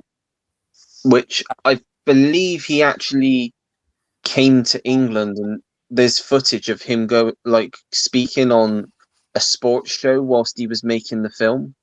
Don't know what it was. I think it was one of the football shows, and he actually spoke on it. He went to a match and spoke on it because obviously he was doing prep for this film.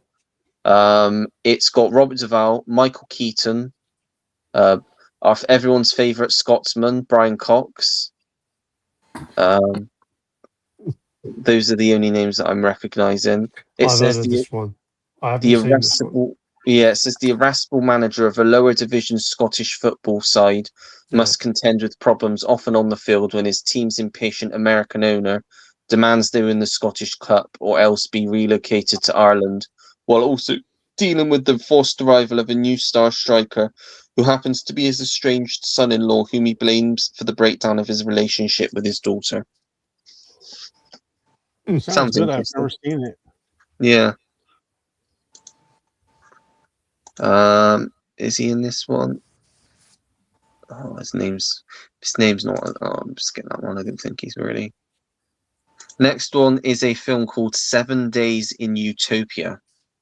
It's a golfing film from 2011 that stars him in the lead role alongside Lucas Black, Melissa Leo, Deborah Ann Wall, and Brian Geraghty, Kathy Baker as well. And it says, talent can only get you so far. For golfer Luke Chisholm, that turns out to be Utopia, Texas, where he's left stranded after blowing his pro debut. It's a family movie, Carlos. It's like a faith movie because it's streaming on Tubi, but it's also on a network called Angel. Up faith. So it looks like one of those Dove approved movies. And it's also on Amazon Prime streaming too. I think a lot of the movies I'd like to sort of like I mentioned are the ones kind of like the peak years, sort of like that mid-70s to kind of late 90s, where those movies are the ones that kind of I want to really grab. Yeah. You know. Next up, the movies after The Godfather, sort of in between Apocalypse Now and Tender Mercies. Tender Mercies. That's going for crazy money. Is it really? Yeah. I think there's only a Twilight Time release, and you know how those releases go. Can you guys do Kino sale? The Kino Lorber sale? I know that's won't ship to UK. I know it is $9.99. It's $9.99 on Kino. Really? Yeah. Oh, okay. Have a look on eBay, Carlos. I had a look on eBay. They wanted some crazy money for it for some strange reason. So I'm gonna have to sort of tap up one of me, maybe Jim, to grab me that. The next film is a film from 1970 in which he plays a supporting role against John Voight. It is a film called The Revolutionary. The lead is John Voight, and the second cast is Seymour Cassell, then Robert Duvall, Jeffrey Jones. Those are the only names that I recognise. It's like a terrorism type film, I think, but he's standing up for something, and yeah, that sort of thing. Getting jail, protests. Looks all right. I'll be honest, I was never really a fan of John Voight. There's only one movie I really liked with him in, where he played a boxer, The Champ. Yeah. Champ. I always thought he was pretty overrated. Personally, for me, I mean, everyone said he was great in Midnight Cowboy.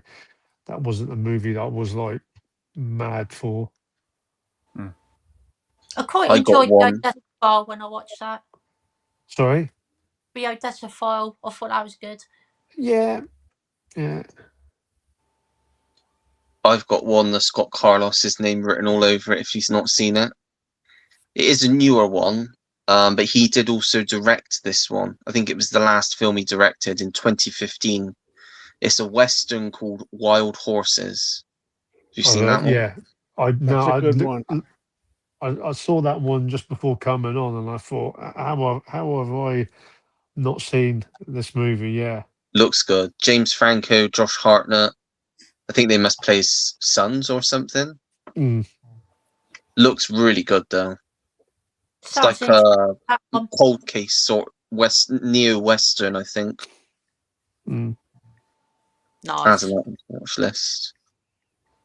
Then we have one that Kenny has 100% seen because it's got his girl in it. Do you know which one I'm talking about, Kenny? No, You don't. no, I don't. Wrestling Ernest Hemingway. Oh yeah, Yeah, he's the lead in that. It is him, Richard Harris, Shirley MacLaine, Sandra Bullock, and Piper Laurie. I think it's about two old men that are a bit grumpy, but they meet each other in a park and start to become friends and spend time together with each other. So it's like I've seen old that, but people's drama. I've not. I do not own that. Looks like a pleasant film though. He must have been old in that one, Richard Harris. That must have been before he passed 93. away. Yeah, 93. Oh, okay. It's not that. Oh, okay, it's not that old then. Yeah.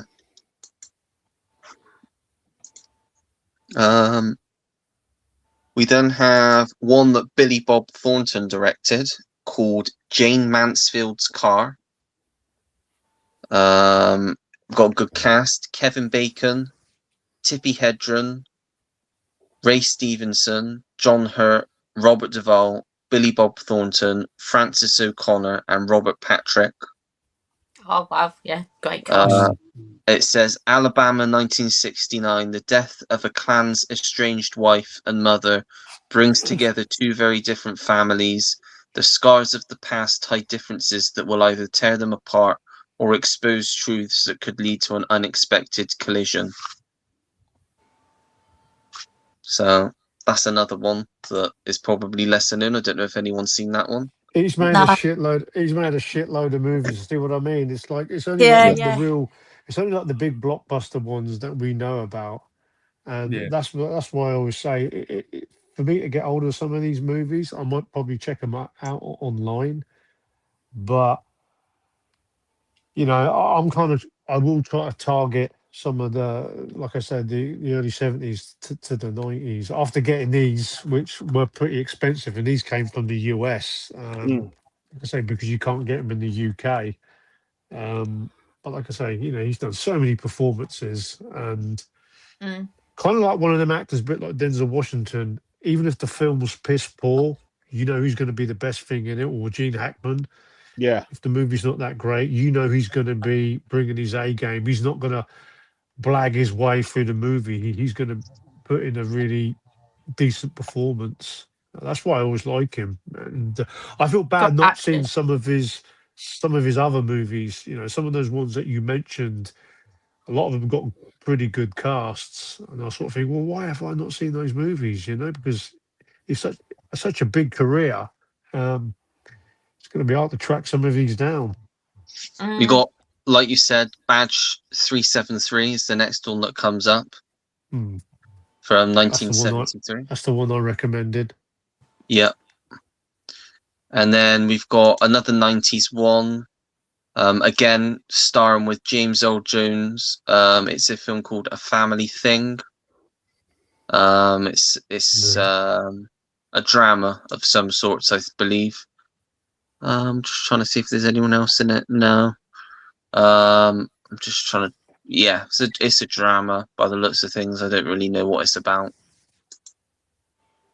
Yeah, mid-90s I haven't drama. heard of, to be fair. Then we got Broken Trail, which you also mentioned. Yeah, pick that one up. We then have the Great Northfield, Minnesota Raid. Seen that That's one, a Carla? western. That's a Western, western. yeah. That's in the 70s. That one. Yeah, Cliff Robertson and Robert Duvall. I've got the DVD of that. Oh, okay. Because that's on our Hamilton book on Blu-ray. I have a Blu-ray of that one. Yeah, it says the gangs of Jesse James and Cole Younger join forces to rob the First National Bank in Northfield, Minnesota, but things do not go as planned. Breakout, another 70s one with Charles Bronson. That's a good one. Need to see that. Bush I've heard of pilot it. is fired. Oh, go on, Scott. Oh no, I was just saying I've heard of it, but I need to see Mm. that one still. Yeah, a Bush pilot is hired for $50,000 to go That's to it. Mexico to free an innocent prisoner. Yeah, he plays the helicopter pilot. Basically, Jew Island, they pay a fee to get him out of this prison. It's actually a bit of a comedy as well. Yeah, Randy It's Quaid. decent. Yeah, Randy Quaid's in the movie. Yeah. Next up, I've seen this one. It's called Kenny's probably. Well, I'd bet good money that Kenny's seen this. It's called Lucky You. Sounds familiar, that one. Yeah, that sounds familiar to me too. It's Is that a got cop? Eric Bana, my favorite Drew Barrymore, Robert Duvall, No, I Deborah haven't seen that. Messing, Gene Smart, Robert Downey Jr., and Michael Wow. Shannon. Mm. It's all Gosh. about poker. It's about poker. Oh, okay. I It's a good definitely would have film. seen that one. I'm not really of gambling, card movies, that sort of thing. It's about the World Series of Poker, and he falls in love. Eric Bana's the lead. I think Robert Duvall plays his dad in it, if I remember rightly. Okay. I don't know if you can see that. This is the Kino sale. It's still available, $9.99. Well, I'm going to try and get that one. It's a special edition. I need to jump on that one.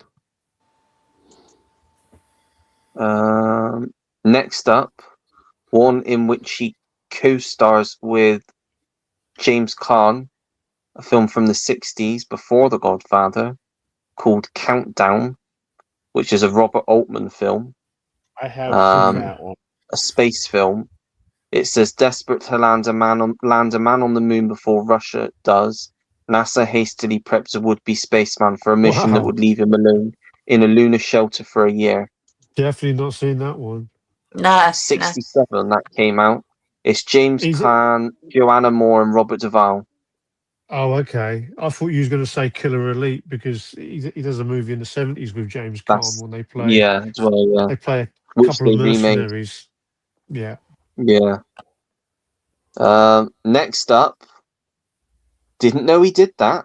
A Sherlock Holmes film in which he played Dr. Watson, The 7% Solution, with Alan Arkin, Vanessa Redgrave, Robert Duvall, Nicole Williamson, Laurence Olivier, Joel Grey, Samantha Eggar.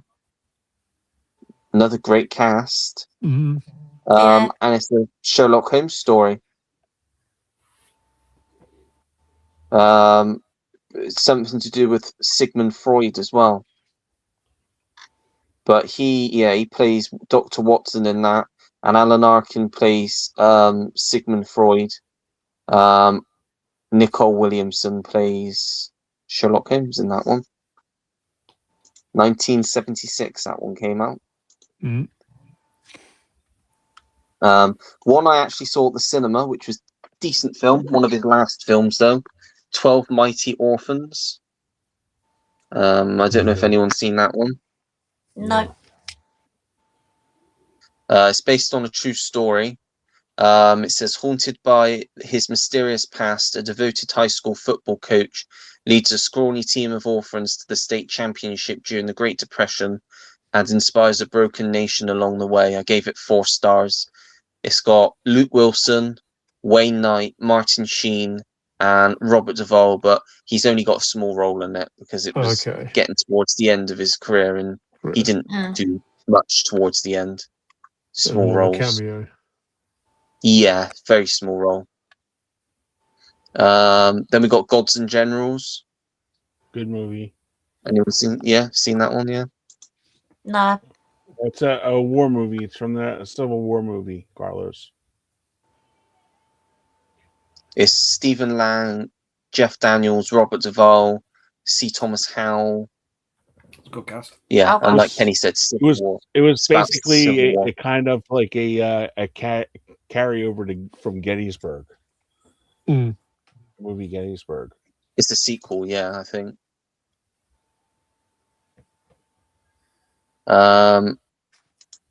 We've got John Grisham thriller next, again directed by Robert Altman.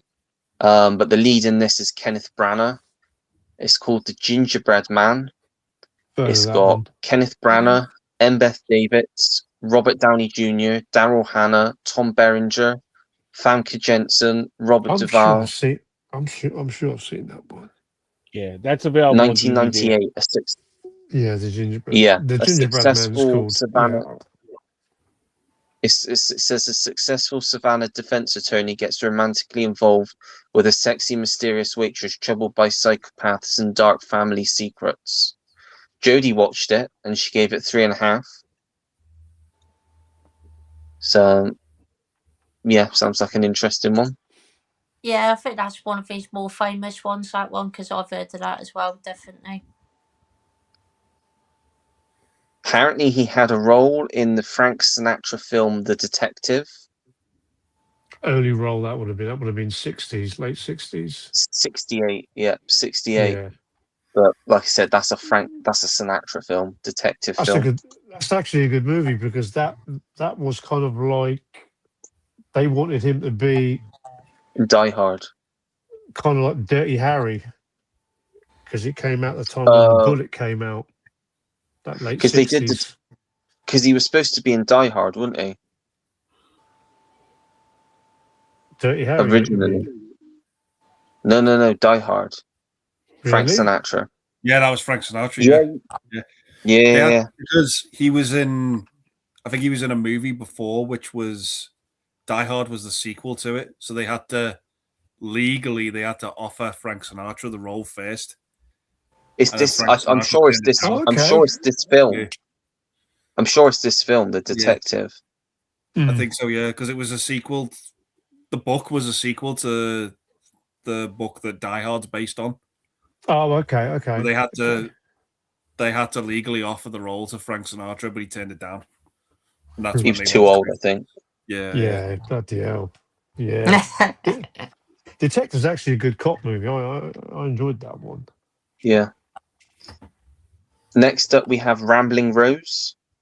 Good movie. I've seen that one. I've seen that one. Yeah. Laura Dern, Robert Duvall, Diane Ladd, John Hurd. Yeah. You gave it 3.5, Andy. It's got a bit of a disturbing scene in that you wouldn't get away with today at all in that movie. Laura Dern. With Laura Dern and Lucas Haas. Yeah. The booby scene.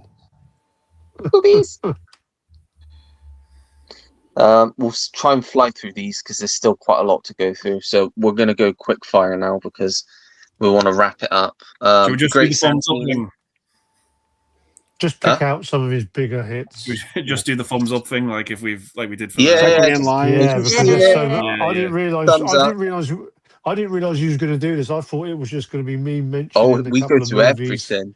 Yeah, we go through everything. I just had these, and I had these movies as recommendations, and that was it. I didn't know he was going to go through his career. Yeah. I wouldn't have chosen. Robert Duvall because he's been in so many movies. Yeah. We'll do the thumbs up, thumbs down thing. Thumbs up if you've seen it and you like it. Thumbs down if you've not seen it or if it's shit. Or just say you've not seen it. Okay. Great Santini. Not seen it. Yeah, not seen it. What film is that? Great Santini. Oh, not seen it. He's nominated for an Academy Award. Then we've got good film. Something to Talk About. Not seen. Good film. That's directed by Lasse Hallström, who did The Cider House Rules, Chocolat, The Shipping News. Good film. Julia Roberts, Dennis Quaid are the leads in that, and he plays the father, alongside Gina Rowlands, who plays the mother. Yeah, you can't find a copy of that on DVD here anywhere. Oh, I've got it. DVD. I was lucky. Yeah. Next one is called Get Low with Bill Murray and Robert Duvall. Not seen. Not seen it. I've not seen that, but Kenny says it's good, so I'm adding it because it looks like a good indie film. True Confessions. I've not Yeah. seen that. I haven't seen that seen one. that one. I just put it on Crime my. drama. It's on Tubi, so I'm gonna. Nice. Yeah, there's a Kino release on that one. Again, an American release. Geronimo. Not seen. Western with Gene Hackman. Oh wow, that sounds good. I like Gene Hackman as well. To be fair, Scott, you'll enjoy that. It's good. nice. The Scarlet Letter. Not seen. No. Yeah, Demi not seen that Moore. one. Yeah, and Gary Oldman. Looks good. The Killer Elite. Yeah, with James Caan. I've not seen that. The Apostle. No. Not seen. Amid Andy.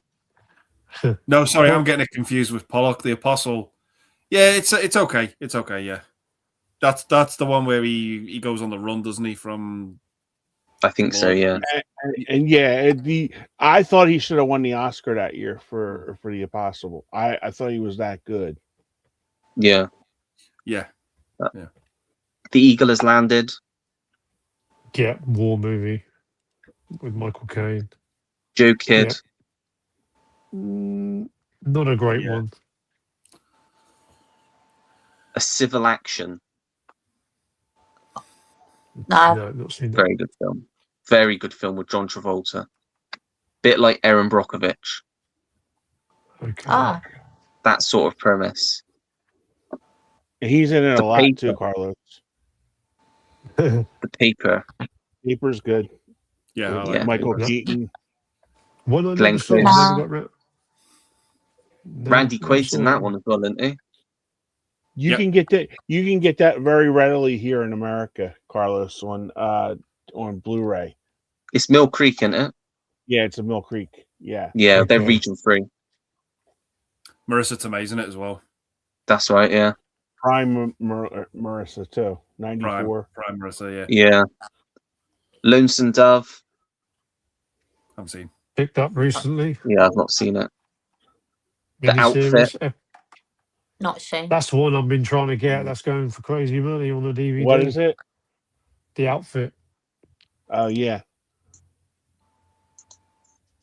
And you Just know what, adding- Carlos? That's going to be a hard one to get to because it's a Warner archive. Archives, yeah. Yeah. I just seen it here in America on eBay, and it's $17.84. Yeah. The Rain People. Heard No. of it. Not seen it though. That's a late 60s film, but he's the lead in that. Oh, no, he's not. Okay. Another one with James Caan. Francis Ford Coppola film. Oh wow, I didn't know that. James Caan, Shirley Knight, Robert Duvall. When a housewife finds out she's pregnant, she runs out of town looking for freedom to reevaluate her life decisions. That was just before Godfather, that one came out. Wow. Okay. The Handmaid's Tale. Not Seen seen it. it. No. The Chase. Not seen. Which one's that? Is that Christy That's- Swanson and Marlon Sheen. Brando. Marlon Brando and Jane Fonda, Robert Redford, Robert No. Duvall. no. I've seen the Charlie Sheen one. Yeah, I have too. Yeah, that's funny. Yeah, it's a fun one. Colors. Brilliant film. Yeah, pretty good. I've not actually seen that one. Tender Tender Hopper movie. Mercies. That's Again, the one that he won one the goes, that goes for crazy money, that one. Yeah, that's the one he won the Oscar for. Tell you a fantastic one next. Phenomenon. Another John Travolta team up. John Brilliant Travolta film. one, yeah. Man, I haven't seen Brilliant. that one for years, that one. Secondhand Lions. Not seen. Not seen. No. You never Sixth seen that Day. one, Carlos? Oh, are you in for a treat with that one? Who's in that? Who's in that one with? Michael Caine. Him and Michael Caine and the Sixth Sense, the little boy from the Sixth Sense. Really? Yeah, that's Okay. great. Nigel's doing his thing again, the fucking twat. What's I sending thought you was photos? laughing. Yeah. I could tell. I could tell. Oh, you fucking bastard, Nigel. I know he's watching. Yeah, he's definitely watching. Is he stalking? Is he? Yeah. Carry on, Ollie. Carry on. The Sorry, Ollie. 6th day. Oh, fuck. The 6th day. I'm not. No, it's actually okay. in Yeah, that. it's all right. Yeah. Yeah. Is he sending loads of messages? Yeah, he's laughing because he knows I'm laughing. True Grit. Yeah, he's in that. I just got one from Nigel. I'm not tapping into it. He sent the same body he's just sent me.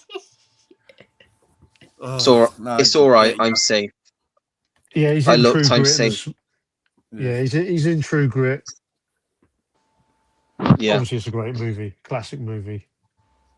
Open Range.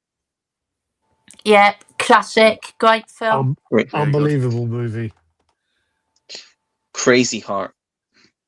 I've not seen that one actually. I've heard Brilliant that's film. With Jeff Bridges. Jeff with Bridges. Jeff Bridges. That's it. Why do you Won him think they the Oscar. Why do you think they overlooked Open Range as much as they did? I don't know. This is a great film. Right. I don't Yeah. know why. You think it might have been Costner? I don't know. Maybe because Costner wasn't hot at the time. Obviously, Costner had that big period in the late 80s, 90s where he was pretty hot, wasn't he? Yeah.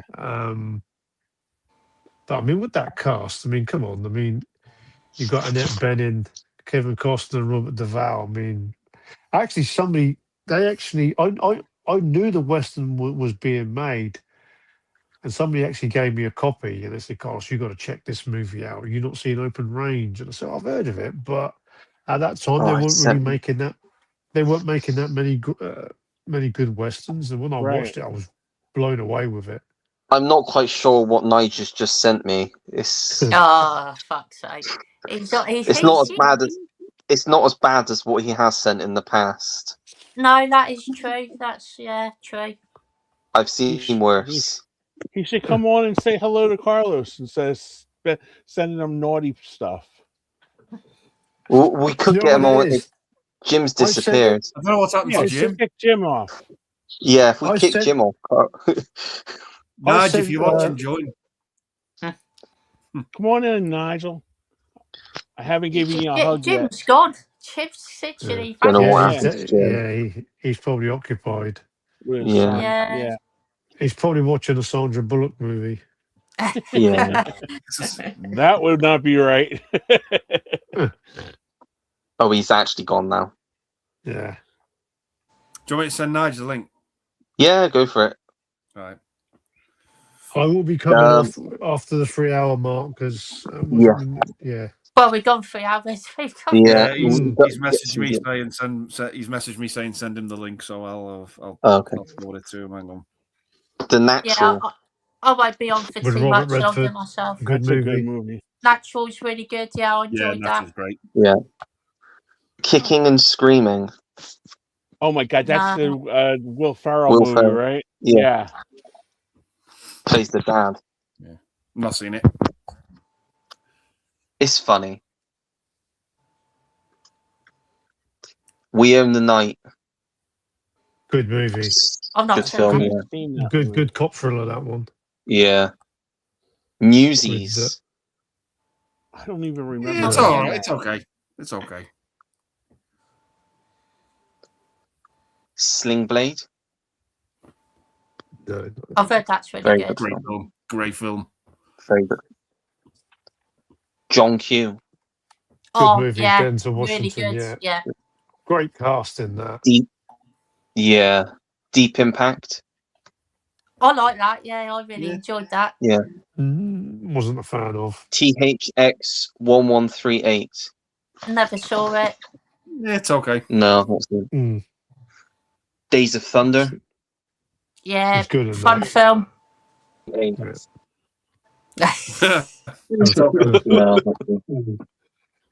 Days of Thunder. Oh, he's got the TV on. I've turned the cunt off. I've got Carlos's favourite. Are you ready for this? Go on then. Oh, Not the dressing gown. oh yes, yeah. I've had to put it on. I'm fucking nithered. He's got the dressing gown back on. Oh, yes. Oh, that smells How lovely are and clean. Hello, Nigel. I'm all right, mate. How are you? Hi, Nigel. All right. All he needs is like a champagne flute now. And that would just like you have to And send a- that you have to- a big fuck and a off cigar. Yeah. I did send a comment. You haven't read comments out. You're too busy boring everybody to death with these fucking films. Where are they? My comments right at the bottom. What's it saying? Oh, I can't see. Can you see them? Can anyone else see them? No, can't see the him. only one that I see Oh, wait, in the is private chat. I said, now then, you bunch of fucking drips. How's your ass for spots? Right. Can't spend I'm just that. trying. Going through all these films, we've had and a lot of- I'm going, oh yeah, what a cracking story. We've had a lot of spammers. Yeah, I don't think Spammers. Nigel Oh, has okay. my Yeah. spammers. Spamming what? Lots of spammers. Oh, a lot of them actually about you. Oh, what a surprise. Yeah. Wouldn't be You walk weren't God even by any alive. chance, would it? The woke The usual northerner. shit. Yeah. That was You it, yeah. walk God, acknowledge me. I need your attention. If you don't, I'm going That to was the one. end it all. Fuck's sake, the Yeah, usual we had shit. the woke northerner and why so woke. Oh, Why so woke? I'm up. why so what? Why so woke? Woke. Walk. Can't call me walk. I'm always fucking sleeping.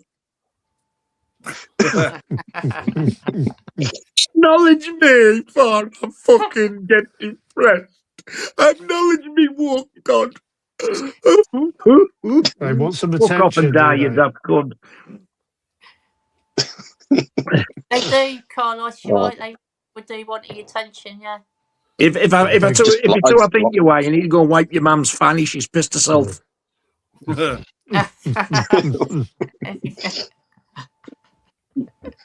Oh god. That's what she told me Shall when we I was carry putting the on? back doors in. Anyway, Oh, I got that comment the other week. which one? The reply. I think it was on Pete's. Oh yeah.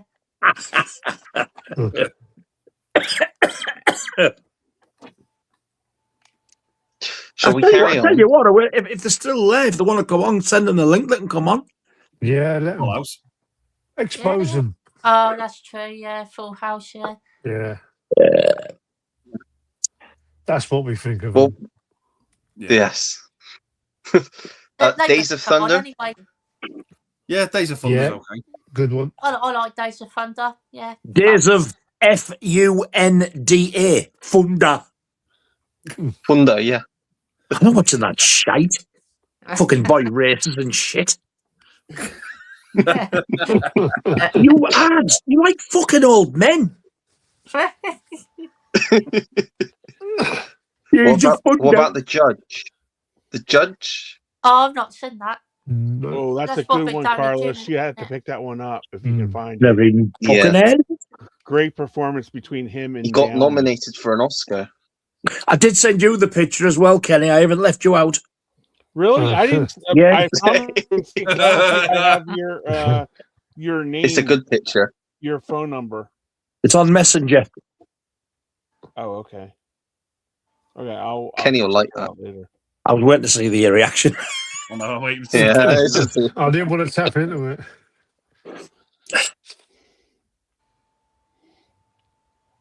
is he opening it?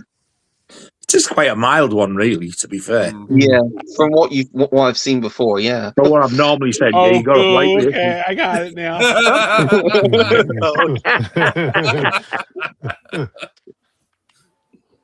I'll just Isn't he a quickly say, looking chappy? I'll just quickly say, Nigel, while I got the opportunity, but we're hoping to get to Hartlepool around about 4, 5-ish. So sort of around 6, 7, we'll be out and about. Don't be saying anything live, you silly fucker. Yeah, don't tell them all our secrets. Why They'll don't you be fucking invite secrets. everyone? Yeah, they'll stalk Yeah, us. Tell them where we're at, what time and what day you're coming up, why don't you? Yeah. You dozy We're- cunt. Won't gonna God be- be we're there gonna be- signing autographs? We're going to be at the KFC. We're going to be at the KFC joint. Signing posters. Yeah. 1 week up came and went. You know what I mean? Well, they don't know whereabouts in Hartlepool. Huh?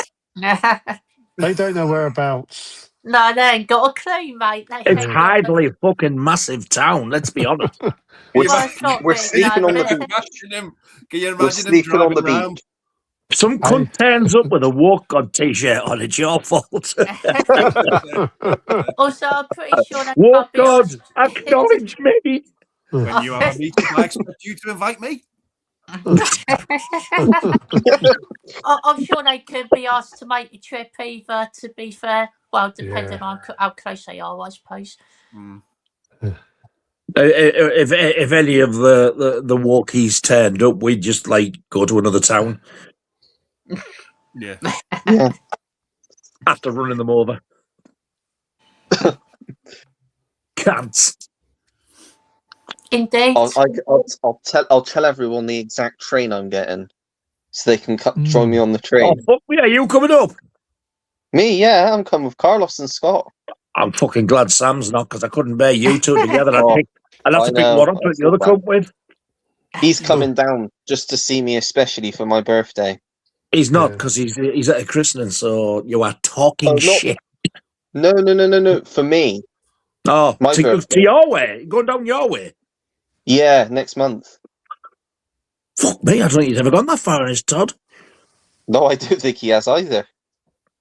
He's staying for We 2 go nights. I down to think. Bristol. Oh, he's not. Oh, is Yeah. he? He does some Hide. travelling, does Sammy? Oh yeah, Ollie, hide. hide. I'd Yeah. nudge. There's another town to add to his collection. Oh no, please Oh, you know, don't start Oh, that gosh. shit. Fuck's Get sake. these train tickets into the collection. He's Adding not all even on these the Robert stream Duvall and he's films commanding into the attention. collection. Hey, he's not even on the stream and he's commanding attention. I know. That's just Sam. That rhymed, that. He did. Another town to add to his collection. He's not on the screen and he's still getting attention. Attention. yeah. Fuck's Have you heard his sake. new Oh. music? Put my hand under this blanket because I'm nursing an erection. You know his new music. title His music. have you heard his new music on his channel? I made that. Have a fuck. You know, I made that. Vibing to the scenes and the frames. Yeah, that was me. No, I made that. What? I went. I Don't downloaded. fucking No, brag did. about it. I downloaded an AI app and typed in "make a song about Sammy G and his collection," and that's what came out. Yeah. Fuck's Sammy sake, G. really? Sammy G vibing to the scenes and the frames. Is that what it said? Yeah. Yes. I cannot watch that shit. It's fucking great. You all fucking enjoy it. Sammy G vibing to the scenes and the frames. Jesus. Oh, And then it's just his face at the end. Wow. And then but the best bit is the exit music as well. So he'll just cut himself off and it would just go to that music. he's absolutely crackers, isn't he? He's mental. What? That's what I mean, Oh, you fucking there? I know, sorry. But that's probably why Nigel's so glad that we're not both coming up, because that would be too much. It is. It Yeah. would. I think it Yes.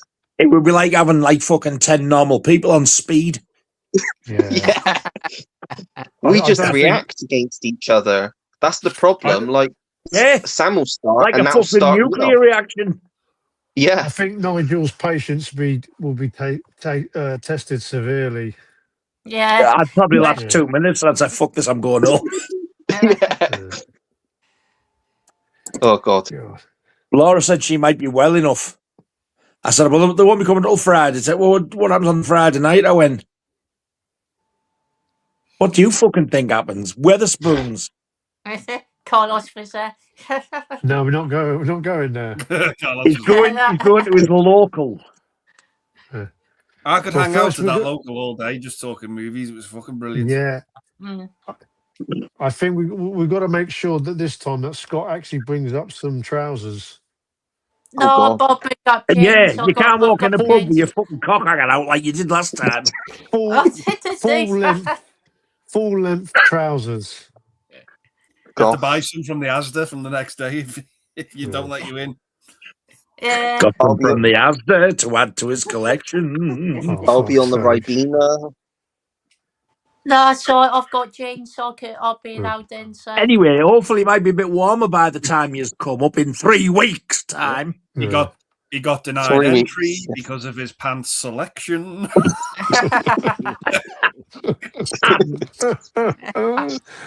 We're all fucking rapping now. We're fucking losing it. yeah. Fuck's sake. Sammy G, vibing to the scenes in the frame. I actually thought he was going. I thought he was going to be on tonight's stream, old Sammy. Oh god. Oh, good. Fucking Eminem, it's Sam and M. About M&M, but fucking Skittles. Oh. Hey, Nige, it's the real Sam Shady. Fuck off. Bullet. Yeah, he's in the In the small head. hole in that. He's the cab driver. Yeah. With my fucking head. MASH. Yeah, It's my what? the movie. Yeah, Not seen that. Gone Kenny in 60 Kenny would have seconds. seen that. Yeah, with Nicolas Cage. That's Yeah. good. Thank you for smoking. I've got Sorry? that, but I'm still not seen it. That's a good one. That's a good What a movie. shit title for a film. Kenny, Yeah. you seen What's that? the sequel? Thank you for sucking the dog off. That's fucking ridiculous. Thank you for smoking. There's running out of ideas, then there's that right there. Is it me or is Kenny frozen? Guys are- He's all right. He has. yeah, you guys just Oh, zoomed yeah. No. out. Kenny's all right. Thank you for smoking, Kenny. You're welcome. Yeah, good one. It is a good film, yeah. Unlike the fucking title. Four Christmases. That's Nigel's favourite film. You know what? I do watch that every Christmas. I do enjoy it. It is. I'm not He seen is it. very funny as the father. Yeah. With him Yeah, and Tim McGraw tackling going them. at it. Yeah. Yeah, that is pretty funny. He's got Not for Nigel. 19-inch TV in the corner. Widows. Widow's never seen it. Yeah. No. I'll give that positive. Yeah. Oh, that's a good one. Yeah. Yeah, very good one. Jack Reacher. Yeah, it's all Good right. film. It's all right. It's okay. Depressed. This is Depression the movie next. The Road. I've not seen that. I've Oh, not fuck seen no. it. Is that the Viggo Mortensen one? So Viggo fucking Mortensen. depressing. Yeah. Yeah, I that's all have right. it, but I haven't seen it yet. Yeah, it's okay. The Pale Blue Eye, which was his final film, Not seen. No. and he In plays. the pale blue He plays eye John of Pepe. Virginia. Wrong film. He plays John Pepe in that.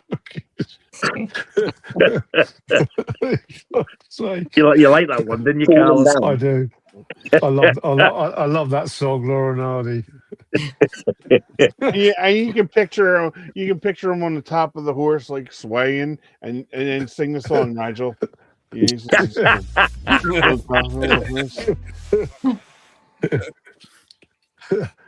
In black and white. yeah, wait. When he's been fucking bonked on the head. Yeah. Oh, that's my favourite Laura Nardi movie, that one.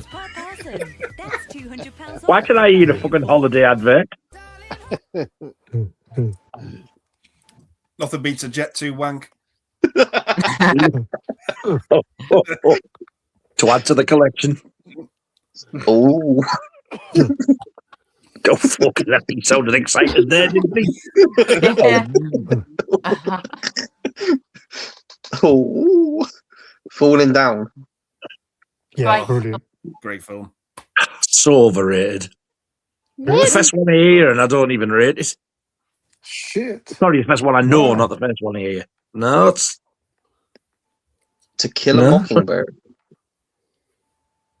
Yeah, he's in Yeah. it in the small role. Yeah. It's a great film. Kill a Mockingbird. OR. Oh yeah, To Kill a Mock. I found out that the Wurzels are paying up the road tomorrow. Well, they were all fucking dead. Oh, oh, they got their combine harvesters. I'm sure they're fucking dead. Take no notice to him. Okay. Network. Network. Not seen. Yeah. Hustle. Not seen. Don't With have seen Burt it. Reynolds. What are you doing out there? Adam Sandler. Oh, really? Okay. Oh, is that the It's basketball one? the basketball one, yeah. Oh, yeah, Really that's good a film. Oh, I remember Like that. the actually. Baskerville? Basketball. Basketball. The Hound of the Bastardville? Oh, Out of the basketball. the Conversations. Yeah. With Yeah. Gene Hackman. Yeah. Oh, The Conversation. Yeah, good film. Apocalypse Now. No. Yeah. That sounds like Kenneth Williams watching it. Apocalypse Now. The Godfather Part 2. I haven't even seen Yeah. part one. Godfather And Part 2. 1. You've never seen The Godfathers, Nigel? Oh, No. Godfather's great. I think Nigel would like the first Kenny's two. face. Wow.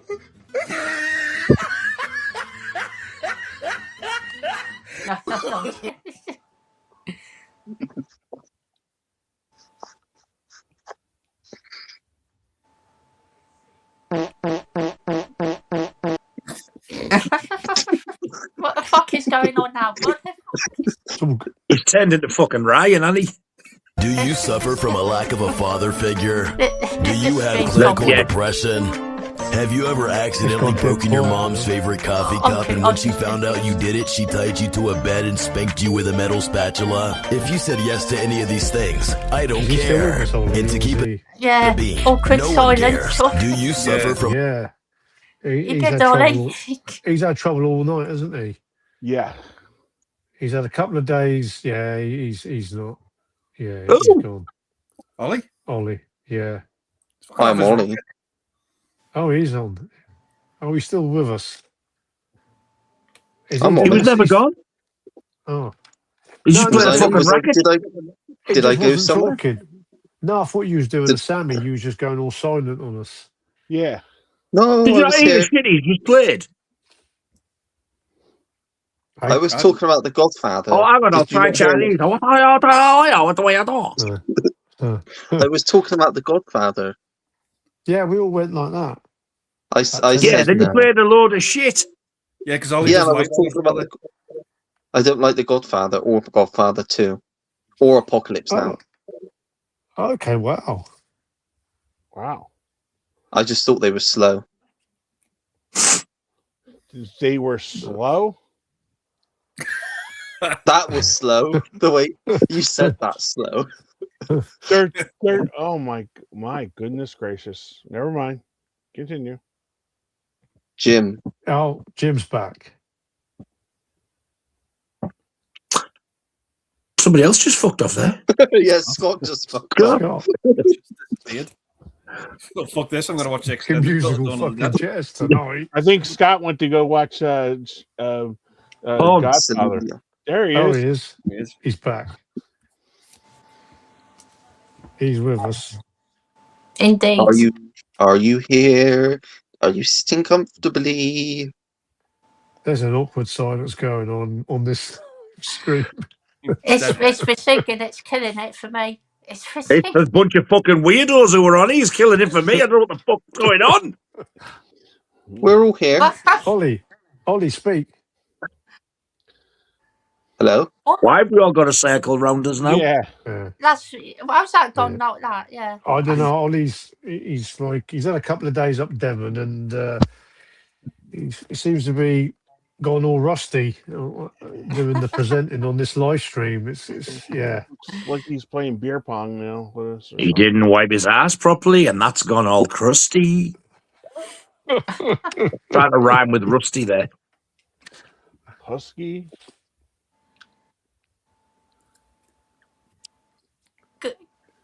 Ollie, you Well, good? this is fucking riveting. This is fucking. I know what's going on. We're getting smaller on screen. Yeah, well, this has gone weird now. Now he's going to play the Ozempic commercial. Something's Hello. fucking happening. We're still here. Hello. Ollie, Happy to rewatch Strange Behaviour. Why do you think we haven't seen that one? Great screenplay and story by Bill Condon, who would make Gods and Monsters and More. Anyone else seen it? Strange Behaviour, also known as Dead Kids. Will you fucking shut up? I'm answering the question, gobshite. I don't think many people have seen it because over here, once it went off the video nasties list, it just faded into obscurity. And it wasn't like a run-of-the-mill American thing. It was like in New Zealand, Australia, and the US who made it. It was very, very strange collab. Hello. But it's out now for all to see in its full uncut glory. Well, Ollie's definitely not with us. Yeah. He He's can't not hear us. communicating. No, he's not. I'll tell you what, guys. I'm going to have to make a move. Let's get Yeah, my going. iPad's Yep. nearly died out, so I'm gonna leave as well. But Oh, well, that's fucking good. yeah. Leave me with him. Are you staying for a bit, Andy? I'll stay. I am. Yeah, I'm staying. Hello. Carlos, I'll have a say- good night. Hello. Kenny, we'll catch We up. can hear you. Oh, I heard that. Nige, we'll I catch heard up. that, Nige, Dad. Andy, Yeah. and Scott. Yeah. What's going Ollie, on? I'll see you. Yes. See you in 2 Friday. weeks. What's Yeah, happening 2 now? weeks time. See you in 2 weeks' in time. Middlesbrough. Aye. Take care. Oh, Good are you night. going? And you. See you later. Yeah. See you guys. Take care. See you later, Scott. Oh, Bye. Right, Carlos is gone. Carlos. Where did they go? They're going? They're going. Carlos I couldn't said hear he was any of only- that. Yeah. Well, we kind of figured that because Carlos said he was only going to stay for a little bit longer because he had to get up tomorrow. Yeah, I've only just got him, but I wanted to show you something. Monday? This? Oh.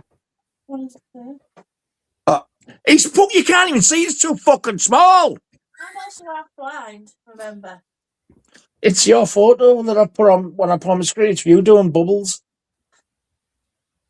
Do you have a cigar for Can you Nigel? take it out? Mrs. Nah, Nigel? it's because he's left it circle. I know which photo you mean.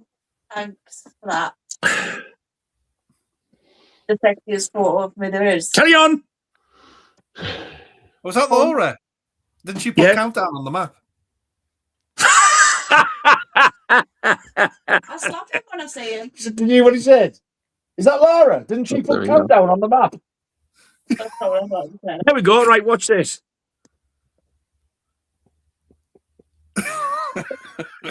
Make it use that cunt. My friend. One of your better ones, I thought. You son of a bastard. What's he doing? Oh, yeah. There's a picture. Oh, God.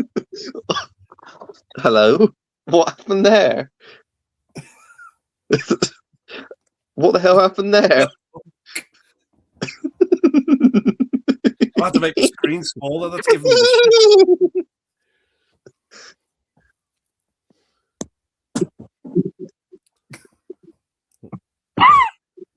There we go. There we are. We're Right, back. back to the fucking plot. You're back in the room. You're back in the room. You're back in the room. You're back in the room. You're back in the room. Ooh.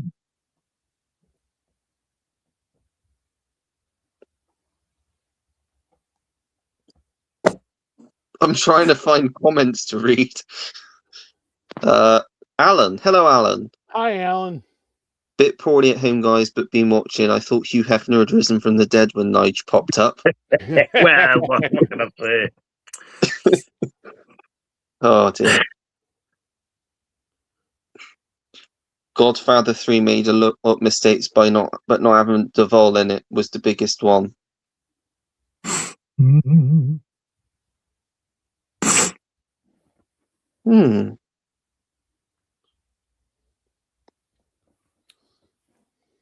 Okay.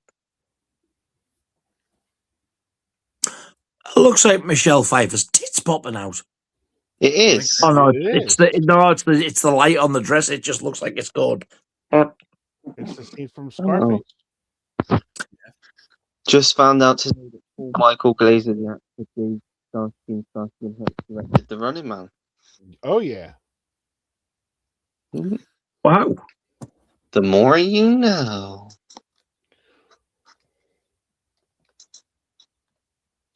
That's why I tried to give you the Kaja Gugu information. I didn't know that until today either. Yeah. I didn't know as well that Vic Morrow was Jennifer Jason Leigh's dad. Oh, really? Vic Morrow is Jennifer Jason Leigh's dad. Didn't he get his head? No Didn't he get his head nipped off? Yep. Yeah. Lost his head. Yeah, he Wow. was Jennifer Jason Leigh's dad. Yeah. So who's her mother? I have no idea. Helen I've Jason never Leigh. ever known that. Oh wow, you didn't know that, really? No. Oh wow. Oh, God, she must have only been young when he died then. Yeah, she must have been like about 7 or 8. Well, it was 83 and she was in The Hitcher in 86, so she must have been early teens, I think. Yeah, she must have been about 13 or 14 or something like that. I forget she's older than me. Okay. Well, she was in Fast Times in 82. Fast Times, and that was 82, and he died in 83, so that's probably around about the same age. She was in Eyes of a Stranger, which I think was 81. I think she was 17 in that. I have to get that movie because I just heard about that movie yesterday. It's fucking amazing. I love it. I'm sick of telling people to watch it. I was talking to a friend because I'm obsessed with Jennifer Jason Leigh. I've loved her since I've seen her in Fast Times. And my buddy said to me, "You ever see Eyes of a Stranger?" I'm like, "No." And he said, "You have to get that." So I'm looking for the DVD of that now. Yeah, Scream Factory released it on Blu-ray. That's where I've got. Have you seen the cover to it? No. I've just basically He's worse than fucking Ryan, this cunt. I just recently seen the I went on IMDb, so that's all I know about it.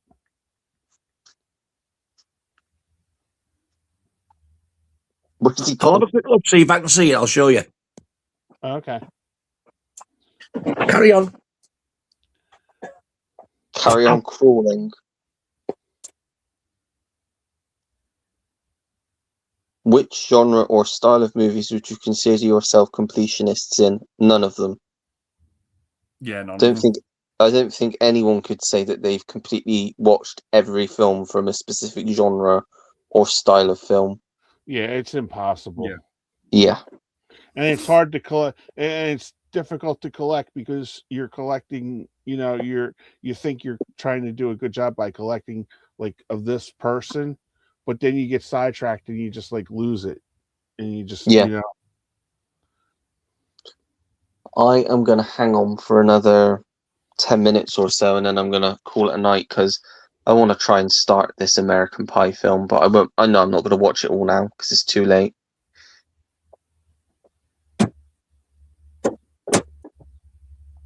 Got a busy week this week.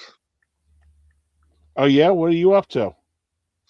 Well, obviously there's this tonight.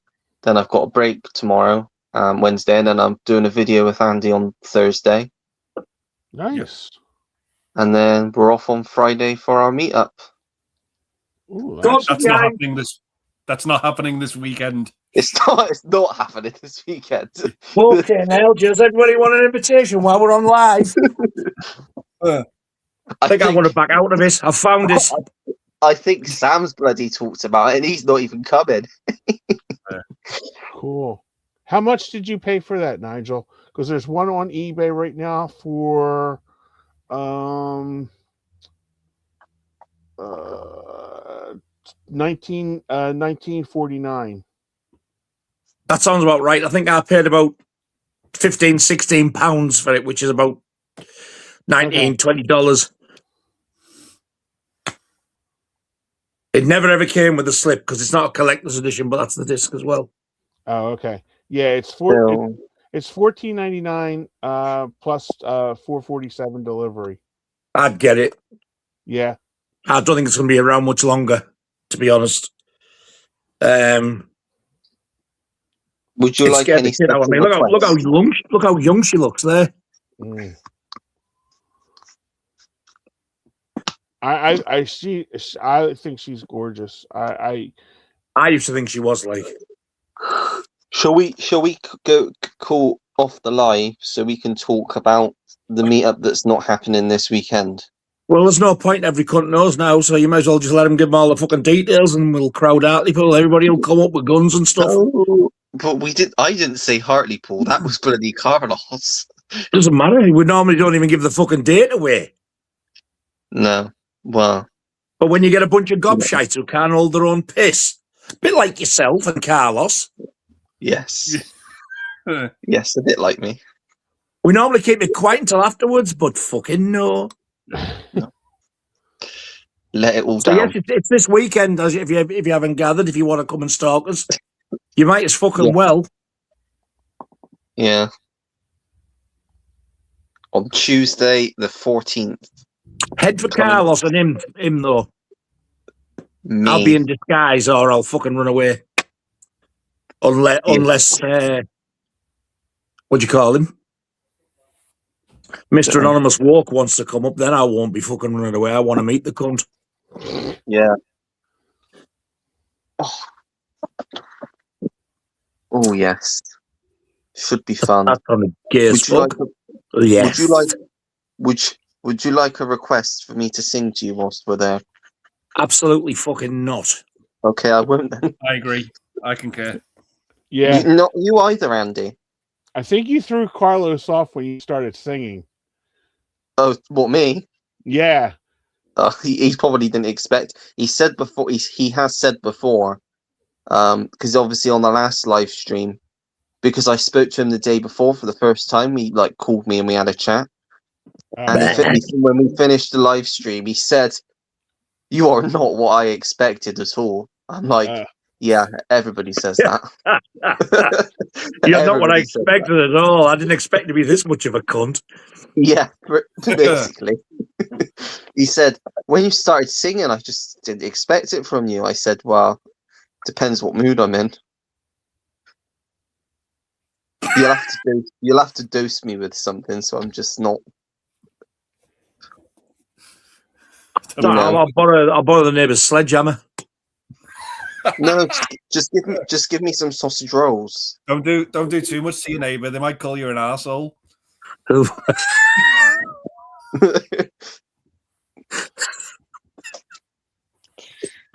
got the back and burn some shit. Literal shit. We'll go to Asda and get our food shop. Oh, he's fucking not on this fucking planet, this cunt.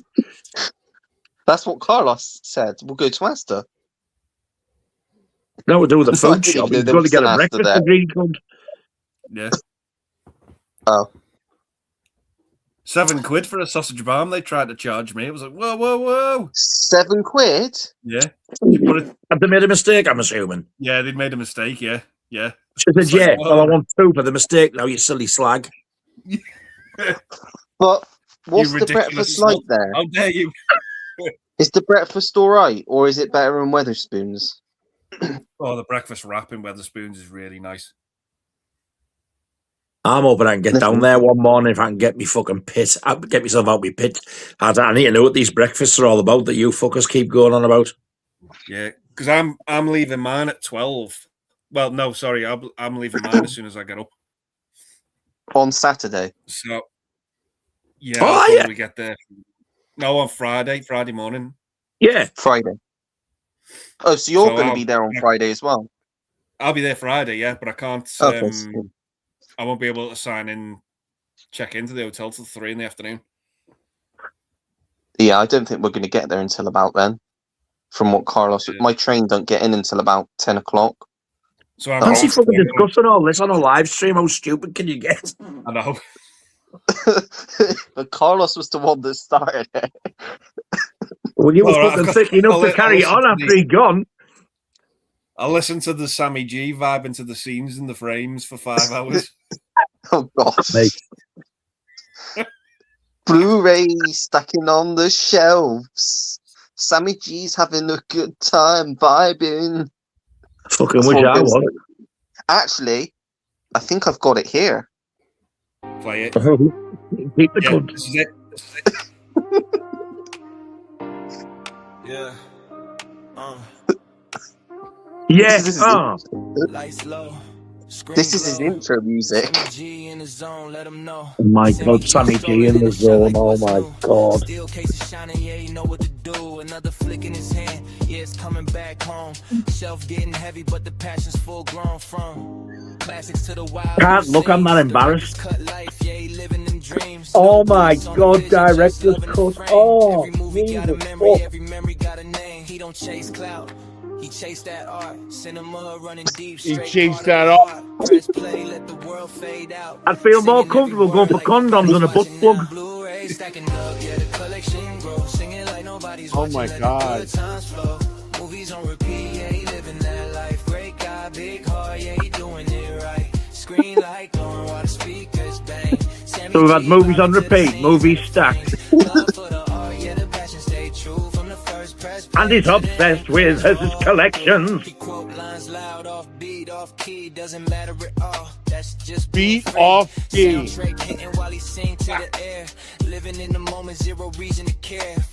Plays with his pubic hair. And he's always sucking dicks. For his collection. Every disc a gem. Curtains closed. Let the real you show. That's the realest flex. Yeah, you already Blu-ray stacking up. Yeah, the collection grows. Singing like nobody's watching. Let the good times flow. Movies on repeat. Yeah, he living that life. Great guy, big heart. Yeah, he doing it right. Screen like glowing. I'm embarrassed. I'm so embarrassed. This movie comes on and then Dive into the scenes in the brain. I can't bear it. Keep singing loud. Keep loving them films. Keep building that shelf. Keep staying real. Oh my God.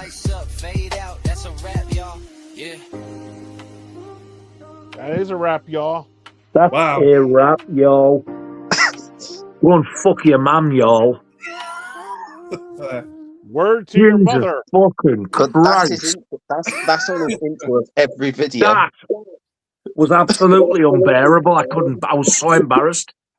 Now, does he play Yeah, the I song? You know, I sent it to Sam, but I sent it to Sam in the thought, okay, Sam, it's just a song, a stupid song. I'll fucking love it. And then, but the next minute, the next day, I watched a video of his, and it's bloody playing. I'm like, what have you done, Sam? Because you put Sammy G in a song, that's it, sold. Yeah. Sammy G vibe into the scenes and the frames. Yeah. Movies on repeat. Oh, God, that makes me want to fucking stick my fingers down my throat and eat my own shit. Good life, good friends, having fun. Oh, is that what it said? Oh, man. Blu-ray stacked. Vibing with the scenes, let the good times roll. I'm just going to vibe with the scenes with this fucking spider that just walked in. You cheeky bastard. Oh,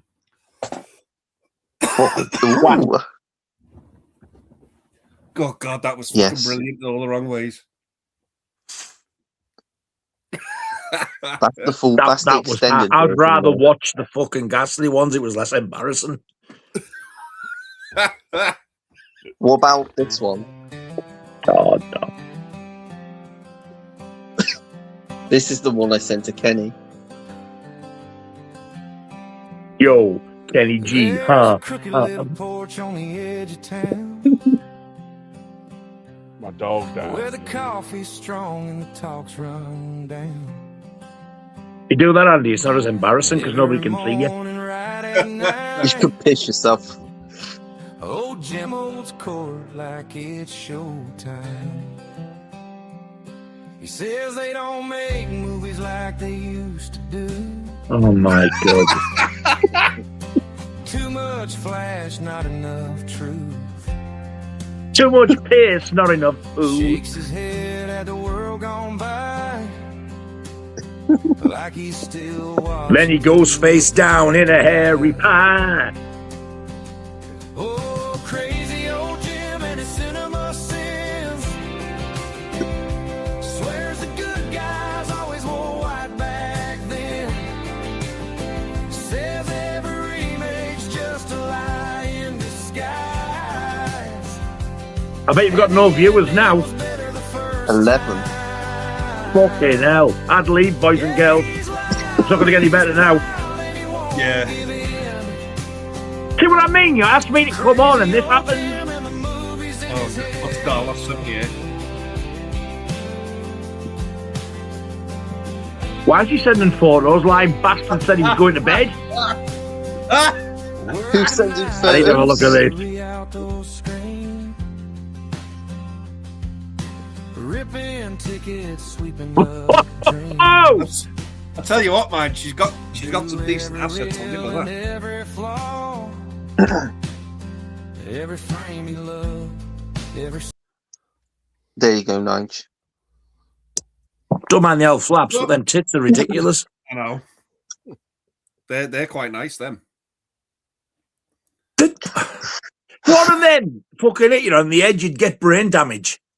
Yeah, that's how I want to go.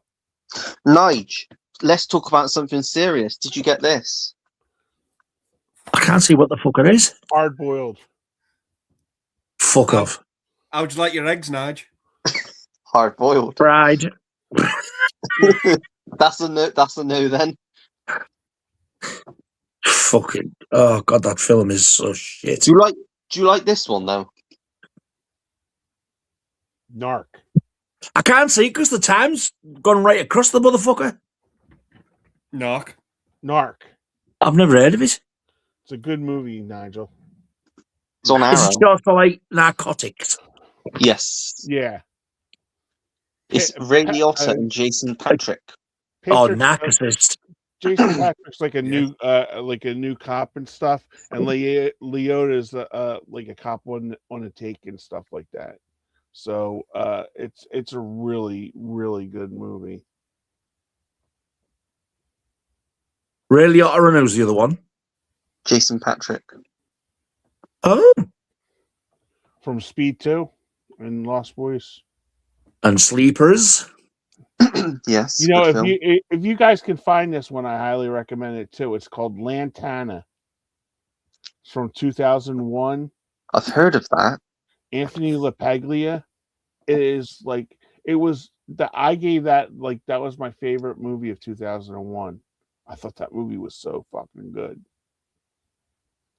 Never heard of it. Yeah, it's another one that it was like a Miramax movie, I think, and it didn't do like a lot like theater wise, but it got like it went over to like Cannes and stuff like that.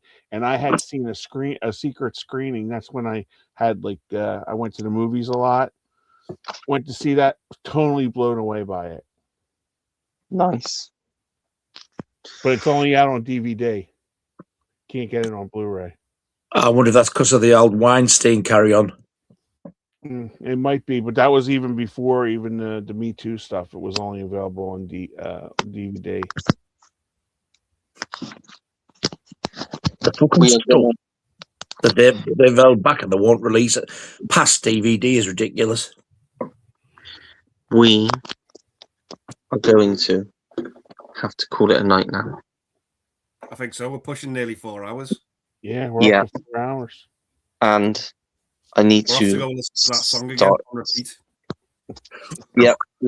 Let's go out on Nigel, it was nice On a seeing you high. again. Yeah, and you briefly, Kenny. Yeah. I hope you have a nice time with the fellas. Thank you very much. I shall try. Yeah. He should try. There'll be videos up, no doubt. I was just gonna say, hopefully you come back and tell us about the visit with everybody. We usually do. Well, I usually do a video anyway. Whatever we shoot on little bits of video, I say send them all to me, and I put them together, and I talk about the meetup and stuff. So It'd just be me looking like a knob. nothing new there then. Yeah. Yeah, basically. I like seeing all the pictures from you guys before. Oh, okay, he's broke. That's me up there. Andy's there. You're right above me on my screen. Yeah. And Andy's there. Oh, well, that way then. I'm on top of Kenny. Yeah. Yeah, there. Because it's all backwards. Oh. You see a pattern forming here. It's all backwards. Bit the skin up my fucking fingers now. Ow. Right, yes. Thank you everyone for joining. Whatever the hell this was this week. Yes. We'll finish the live, but we can chat quickly afterwards. So yeah, thanks everyone for joining and commenting, and we'll see you again at 7 o'clock next week.